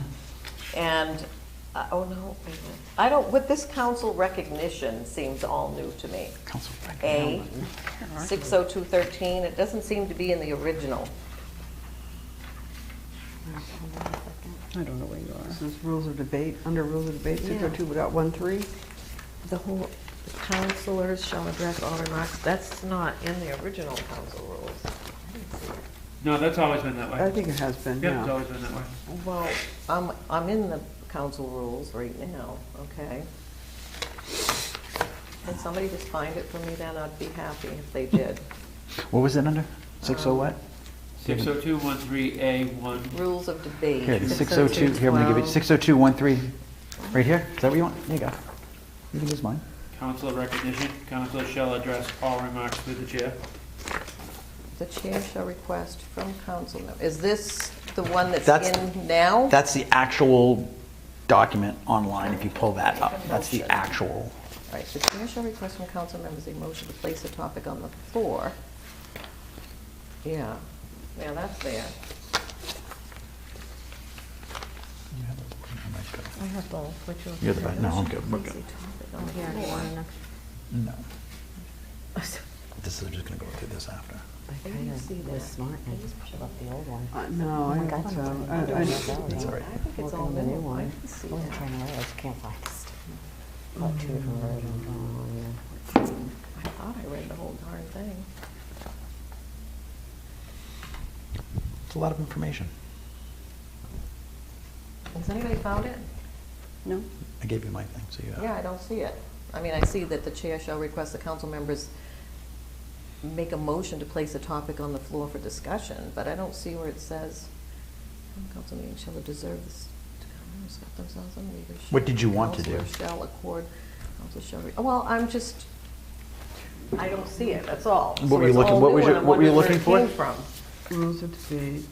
Oh, the 60213, you're looking at, hold on, let me see. And I'm looking at the old A, the section A that says council recognition. Councilors shall address all remarks through the chair. Oh, No got councilor it. can speak unless recognized by the chair. Is it, That's the way it's always been. Huh? That's the way it's always been. Well, I don't see it in our rules. I just want somebody to show me and I will be fine. Well, I- is this a printout of our rules? Well, I am on the rules. And It's Vinnie at just- page 41. Page 41 of our A council. draft? That's the draft, but I'm looking on our actual council rules. Yeah, the existing ones Oh, that haven't been that's amended back yet. here. It isn't under the 602.13 rules of debate.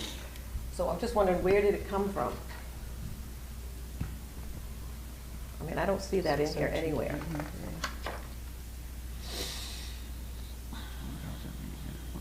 Yep, page 23. oh, it's on the red line. Yeah, it's not Right. there. No, you gotta be in the ones that are. The 11-page Document. council rules that were adopted In June of '25. June of '25, exactly. Yeah, you guys all have drafts It's not in here. So I'm trying to figure out. Oh, that's why where- it's green, it's new. Yeah. Is that right? It's in here, yeah, these are, These all green or new? all the red or green, which, yeah, they're Yeah. all So underlined. it's not in our council rules. So why are we doing that then, if it's all new?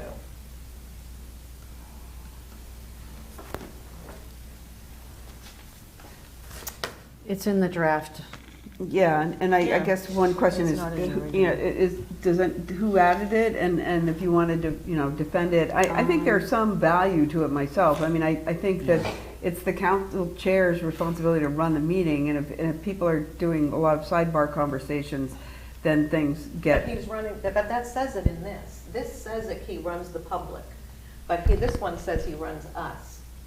I mean, in here, it does say that he speaks to the public, the chair does talk to the public, he moves things along, but this one says now we have to ask him if we can talk, basically.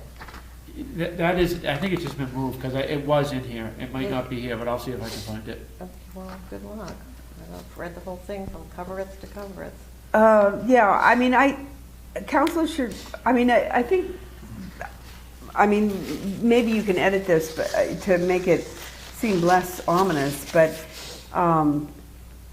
in general, it's really just about meeting etiquette to me. I mean, that's the council chair's responsibility to run the meeting, and if people are kind of hollering out stuff and having sidebar conversations. Are you talking about us though? Rick? Yes, I am talking about us. Or, you know, whether it's counselors talking to each other within a meeting, having sidebar conversations, or even, I suppose, engaging with the public, which I've seen happen. I think that you know, this is basically another way of asserting that it's the chair's responsibility to run the meeting, and it's kind of outlining meeting etiquette. And I think, in general, you should not be interrupting other people. I mean, this is all sort of, it's a little bit, you know, you could envision a scenario where it's, you know, the council chair is really vigilant about all this stuff and refuses to allow anybody to do anything. But I think in practice, as we've seen in the meeting tonight, I mean, there's some back and forth. But in general, I think that should be discouraged. I mean, I think it's sort of part of meeting etiquette to have the chair run the meeting, you know, when you want to speak, you raise your hand or get the chair's attention, and the chair recognizes you, and you can interrupt, and you know, Robert's rules outline the ways in which you can do that, and I think there may be some others beyond what's are listed here. But I mean, I actually I understand your concerns, Pam, at some level, but I also think it's just good meeting etiquette.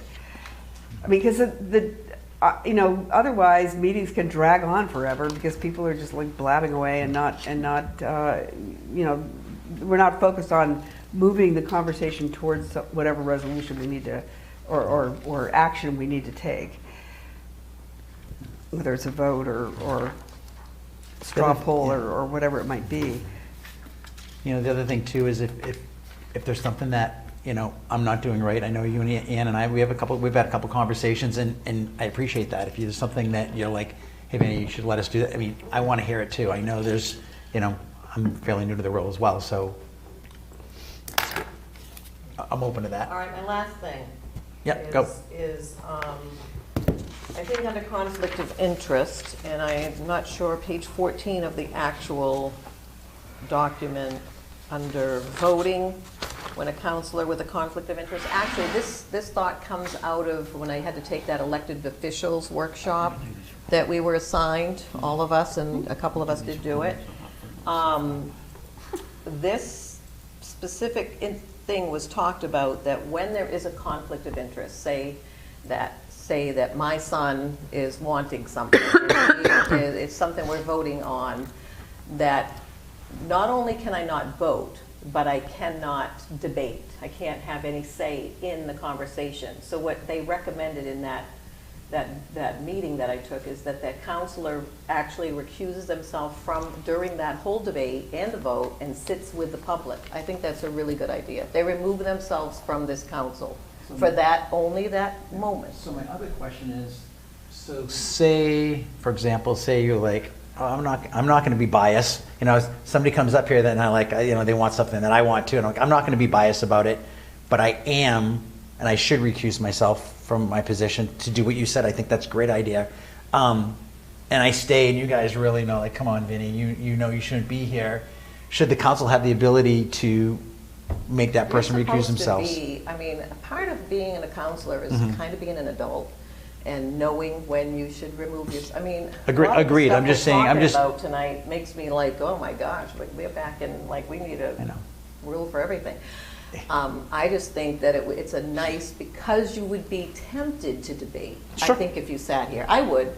I agree with you 100%. So I think, you know, to not even look like you are going to be influencing with eyes or anything, you just go sit. When it's voted, it's over, you come back and take your seat. And you just, I would like that verbiage in there, that you just remove yourself from, if you say that you have a conflict of interest about anything, you remove yourself during that particular portion and go sit with the public, and then you return to your seat afterwards.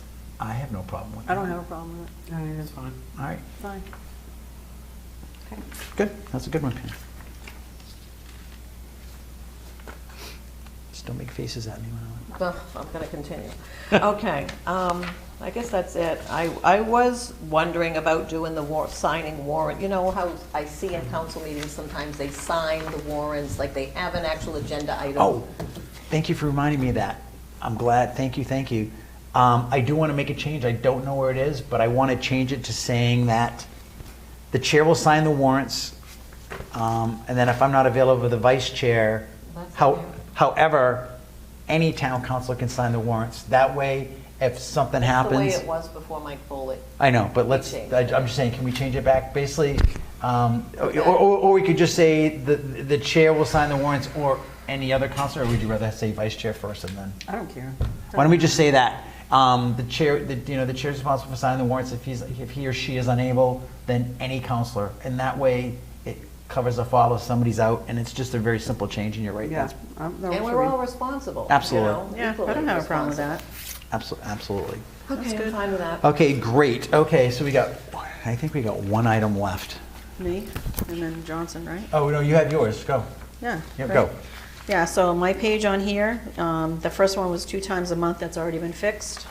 The next page, it says 60203, the meeting of workshop and gender, and you already fixed that, so that's good. So there was nothing on that one, and so it wasn't until page 5 of 18 on here, it says it says the agenda, it's talking about the agenda for the meeting, and it says, Pledge of Allegiance, approval of minutes, and it says public comment on all items. We already did that one. Yeah, so that one's done. Okay. Can you go back a page, because did you cross that out there? It's already been done, I thought, including matters and recommended by, oh yeah, that one was on there too, that's right. Where's that? Yeah, it was. So I didn't highlight it, so I didn't see it. Oh, right here, so on page 4 of 18, under workshop meeting agenda, it says, no item should be placed on the workshop unless requested by 2 or more counselors, or it says the town manager, including matters recommended by the town staff. And I just crossed out including matters recommended by the town staff, because the town manager should know. Yes. Yeah, I don't know, the town staff shouldn't be. In here as much as it is. It's in No. here a lot. And then on page 6 of 18, I've got this little write-in, and it says on here, submission for deadlines on, actually it's on, submission includes usually large volume, so it's under D on the top of that page. I want to replace it so that when we have a submission in 20 more pages or more, the council can request printed materials in 2 weeks more in advance. Because I want my stuff in writing. Mike Johnson sat here last week and his computer blew up and he had no paper. And I want, like, if we're gonna have like a big pile like this, I'm not printing them myself. I think the town should be able to supply those for us if we're gonna sit in here and read through 200 pages. I don't wanna be responsible for printing them all. Yeah, that always used to be the case. People prior to laptops being more ubiquitous. And when I first joined the council 6, 7 years, they used to print the packets, and I, They mailed them to you. yeah, and or you could come by the town office and pick them up, and but I don't like paper myself, and I don't like printing, so I prefer to do it on my laptop. Is Well, that that's your fine. laptop? It's a No, choice. it Yeah. counts. That's So I yours. just like a choice. Well, I'm gonna tell you, well, no, because I want to explain to her about these, is I like using Adobe to cross out and highlight, Yeah. and this program doesn't have it on this. Doesn't allow I Okay, have so, to bring- I think I mean, it has Adobe, It's but it a doesn't have the really low- license to work to do the edits. It's Yeah. a really Can't do low- anything on it. But I'm just thinking, we might bottom be of able the to work, I mean, I don't know and I don't know how I much the license costs, but I know what you're saying. What? You'd each need your own. Yeah.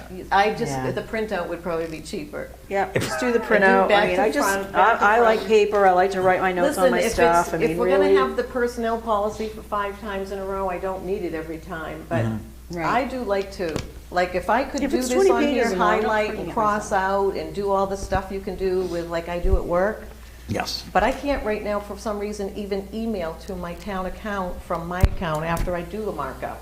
Yeah. It will not let me email to my own account. That's a shame. Well, there's Well, then something you going need to on. talk I to gotta Tom get it before you looked at, leave. because I don't understand it. I could be sitting with 2 laptops, and I Muhammad, send it I to bet this, you if and you it bring it won't into come. Muhammad or Kyle, they'll figure it out. This will be my 3rd time. Okay. Just saying. Third time's a Just charm. wanna do it, yeah. Anything else? Okay, yeah, Judy? so down the bottom, last sentence down, the chair may, however, permit response doing something, I said the counselors, instead of putting the chair, I put counselors. On the very bottom of that page. I'm sorry, which page are you on? I'm on page 6 of 18. It says under public comments, and it says number 5, neither counselors nor town staff are required to respond to questions or comments made during the public comment. It says the chair may, however, permit response when doing so, and I put counselors may, however, permit. I mean, I think it has to be the chair myself. Does it? Okay. Well, scratch that one. And then the next page, on page 15 of 18, it just says under breach of council rules, instead of number 1A, it says the chair may be called to order. The chair, it should say shall. And then on number 3, it should say shall instead of may. I can't even read that with my contacts. And I don't have anything else. I know Good. you do, there's a question, you got a question. Oh, the question mark on that? Oh, yeah, I was going to ask about that. And that was the staff communication. I just wanted to kind of touch base a little bit because, Instead of I mean, may, I've because called, it's optional. It's like they can pick and choose which one they Guys. give it to. Oh, ladies? I like it. Yeah. okay, so, staff communication, I just kind of like felt that like, I called Lauren and asked, not Lauren, but I called Kristen and asked a couple questions on ordinances, and I didn't want to have to go through her because she's so busy. Why am I going to go through her to ask my question when I can ask myself? You don't. All you need to do is just, I would just say, I think we'd be fair just to say, hey, you just say, hey, Lauren, FYI, I gave Kristen a call because boom, and that's it. You don't have to ask for permission. I think if it's something simple, Yeah, or it's do you just think it's simple, something, simple. how would you like Geez, that why did we handled? bother I'm gonna ask with you. such It's fine if you, we discussed this in the department head meeting. It's Yeah. fine if it's a question that you're just asking, like, hey, where is this from, you know? It's more so if you're requesting information on it, hey, can you provide me this report, or can you do, you know? Okay, yeah, that's different. For you. If you're, Yes. Yeah. But if I'm just Perfect. asking Here. for clarification on the ordinance thing, Correct. like I just Then didn't don't- know, then what call. did that Right, mean? then you can just call them Okay, directly. perfect. That's all I needed to know. Yeah. All right, so I'm good. No, great, good question. Mike, what's yours? Mike? Well, I sent it to him. Ours were kind of mixed in Okay, good. together. Okay, so you're good? Oh, Yeah. Okay, cool. All right, so. What? you don't have anything? Oh, no, I just went over it Yeah. with him. Oh. It was just easier. this next, the school thing. Want to do that? Yeah. I What thought we you got were left? going to do something with the committee meetings or something. I'm sorry? That's, Oh, committees is next time. Oh. Committees, all right, so okay. 9/1 is the date that we want all the information to learn on committees, and then we talk about it on 9/15. So any changes from the finance or any other committee, that's, would be 9/1. What are we doing about the school spot? We're gonna talk about it right now. Okay, You're a mind reader. okay, I'm good. All right, so basically, and I'll go through this, but basically there's some questions that were asked, that were sent, and it was, what's the process to fill the vacant seat? Will residents be invited to submit applications, when and where? Will applicants be discussed at a public meeting? when would the council plan to make the interim appointment, and will the interim appointment be at a coming meeting? And my goal is to answer all those questions right now, and I'm just going to pass these down just to kind of look at this. And basically, all this is, thank you, all this is, and this is just a rough outline just for us to have a talking point. Basically, it's going to say, obviously, welcome to submit the application.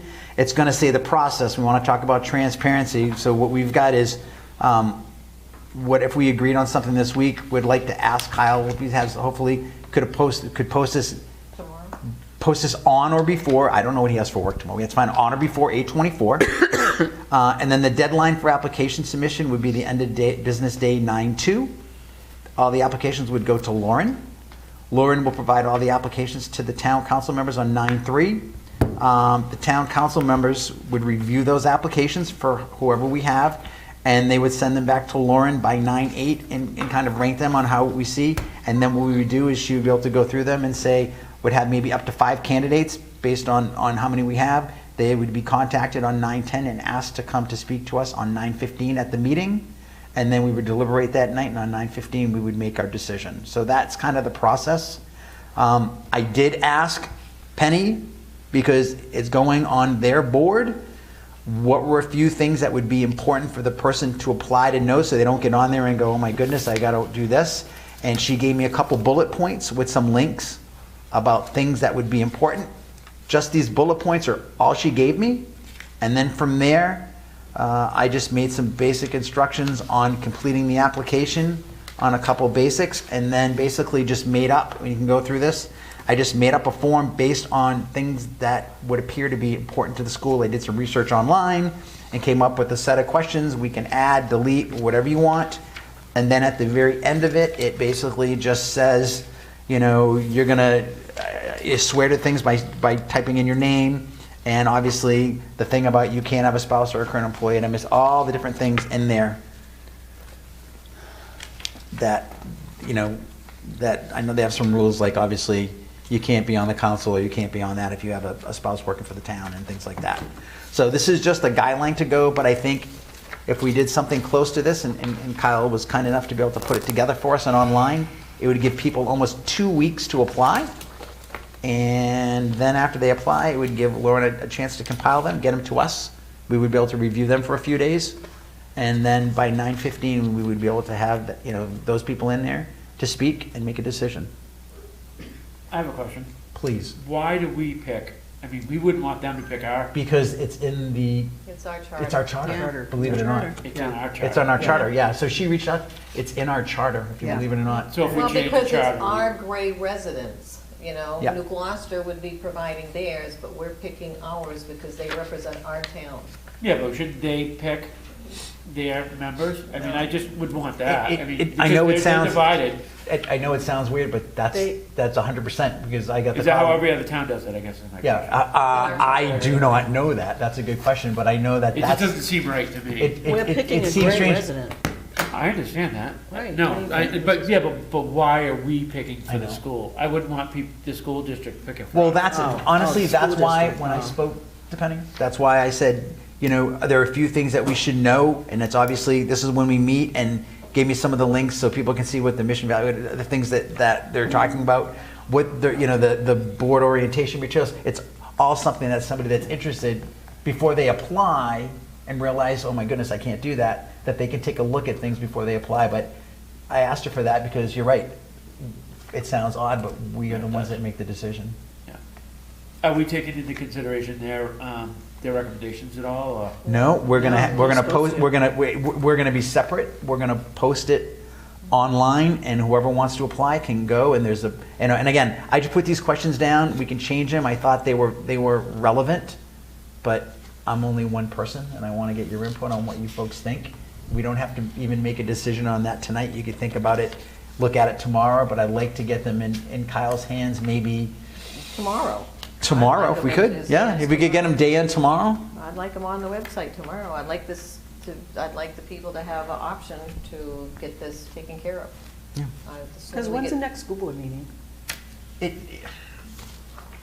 I think when I spoken to her, and I said, I gave her a timeline. I think she was elated because, I think sometimes people think in government things have to move slow, and this is a pretty quick pace to get this done.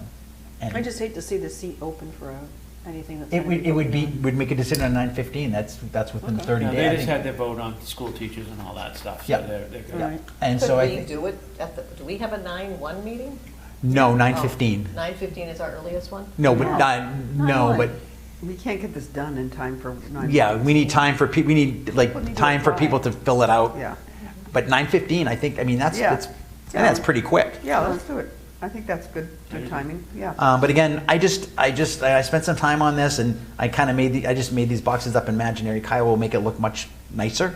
But if there's anything you wanted to change, like I said, I kind of went in and tried to do something that was generic and looked at what other places had done, and just. I think this, I like that we're not using the standard Town of Gray application. I appreciate the extra effort to come up with a school board specific application. I think I'm generally okay with the process that you've outlined here. One thing, just to sort of, I sort of understand why this wasn't on the agenda. I mean, it seems like it should have been on the agenda as a discussion item. I don't know, and I just. Because I think this came Not out, much to discuss. this came out 2 weeks ago, and I just found out about We're not it, discussing not that anything, long we're not ago. voting on Okay. I think that was part of it. I mean, it came out pretty quick. But, we did change the agenda, like, again, my point earlier, the agenda changed at our 8/4 meeting. I pulled it on 8/2, and by the time I Which it got to should the have. 8/4 meeting, it had changed. So I just think in general, this is an important enough item that we should have had this on the agenda. Or we could, there are ways that we can add things to the agenda as a group at the start of the meeting, and we could have done it that way.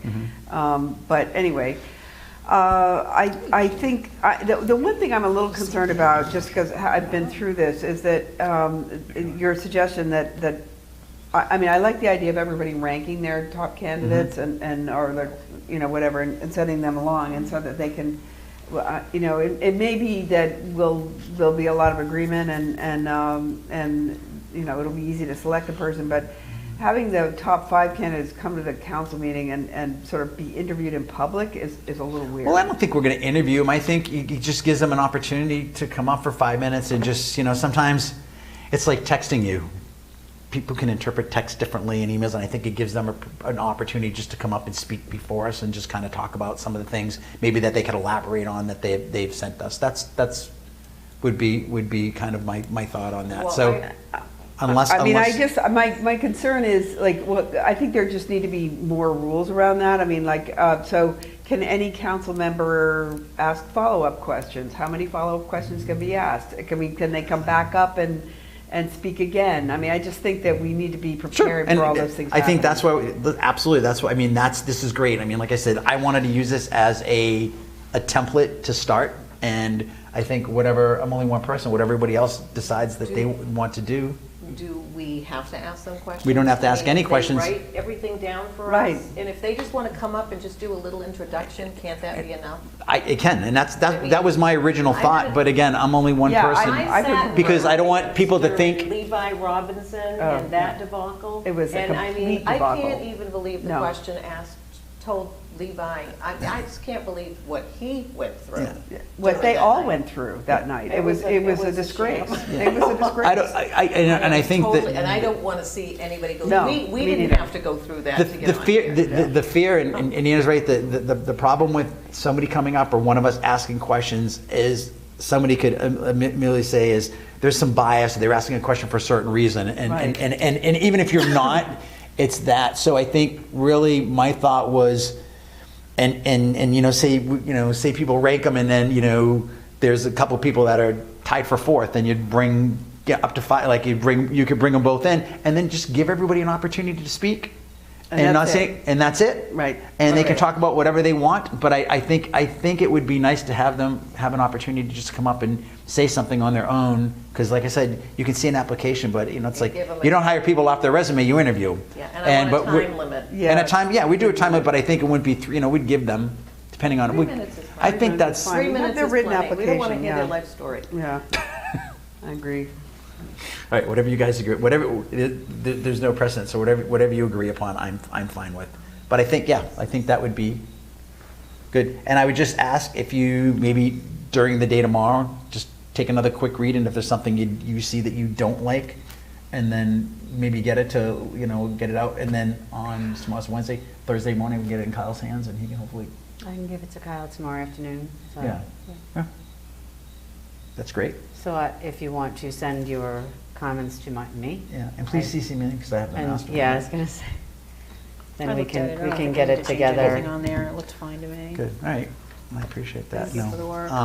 Can we set a time so that I know when to expect, like by a certain time? Can we do it by, I don't think we'll get that many changes. Can we do it by like 3? Yeah, I just do it by wanna like make 3 sure that o'clock I'm tomorrow? not, Would that you be know. fair for everybody? Yeah. All right. Yeah. All right. Okay, that'd Fantastic. be great. Thank you so much. Okay, other than that, any other items? Anything else you want to talk about?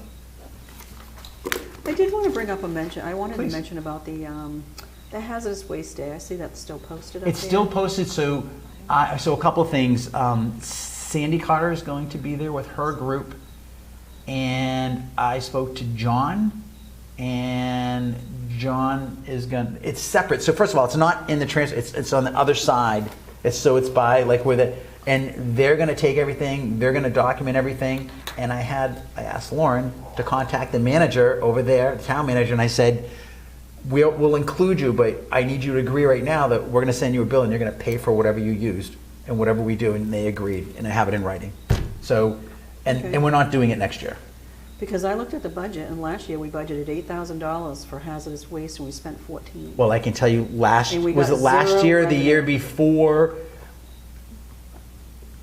Maybe it was the year before, it was done, and the transfer station never gave us the bill for New Gloucester. And we've never gotten money. And so that's gonna change this year. I've talked to John about it, he's all over it, and I know Sandy's group is gonna be there helping out, and I believe So you're there's some. saying that we never got any money from New Gloucester? So why would we do that again this year? Why would we walk right into that? Because we've already So we're talking, we lost crossed our Ts and, $7,000? I don't know, we don't, that. Yes, she just said. No, but we don't know what we lost. Could have been $1,000, we don't know what they brought. But this year, it's all gonna be documented, and again, she's already reached out to, she reached out to the town manager, we said, we're doing this, we're gonna send you an invoice, you understand you're gonna pay whatever we send you, and they're like, yes. So it's already, and we have it documented. So we're covered, and I know, like I said, I know Sandy's gonna be there with her group, and I believe some residents from New Gloucester are gonna come down and help as well. And again, it's not inside the transfer station, it's outside. And so, this will be the last year. Good. I'm all for No, great question. So, other than that, current council referrals are the comprehensive plan rezoning, create water quality, shoreline ordinance, village transformation project, self-insured risk pool, which I definitely want to at some time, and I know Ann was working on, we'll definitely talk about that. Upcoming meetings are going to be workshop on September 1st at 6, town council meeting on September 1st What at is that workshop? 6:30. I do not know, what is that workshop? It was going to be the growth ordinance. So I guess we can scratch, we can scratch it, scratch right? that We're for done. now. Yeah, because Kristen put together a proposal based on what was previously Okay, discussed. we're gonna go over that in our conversation. I think Pam made some good points about upping some of the sizes so that, if you've got a 13 lot So are we subdivision. gonna do that let's- workshop, or are we not gonna do that workshop? I don't think we should, because September 1st is gonna be busy with going over the council rules and everything else again. Yeah, we don't have. But we're gonna get on it soon, because I think that's a really good one to do, for sure. Okay, so no workshop. No, other than that, I think, and we have no executive session tonight. So Let's go. I'm gonna make a motion. I'm not sure if you're gonna be all in favor. Do we have a motion to adjourn? I second it. What is it? All about it. All right, thank you, everybody. All right, Great thank night. Thank you.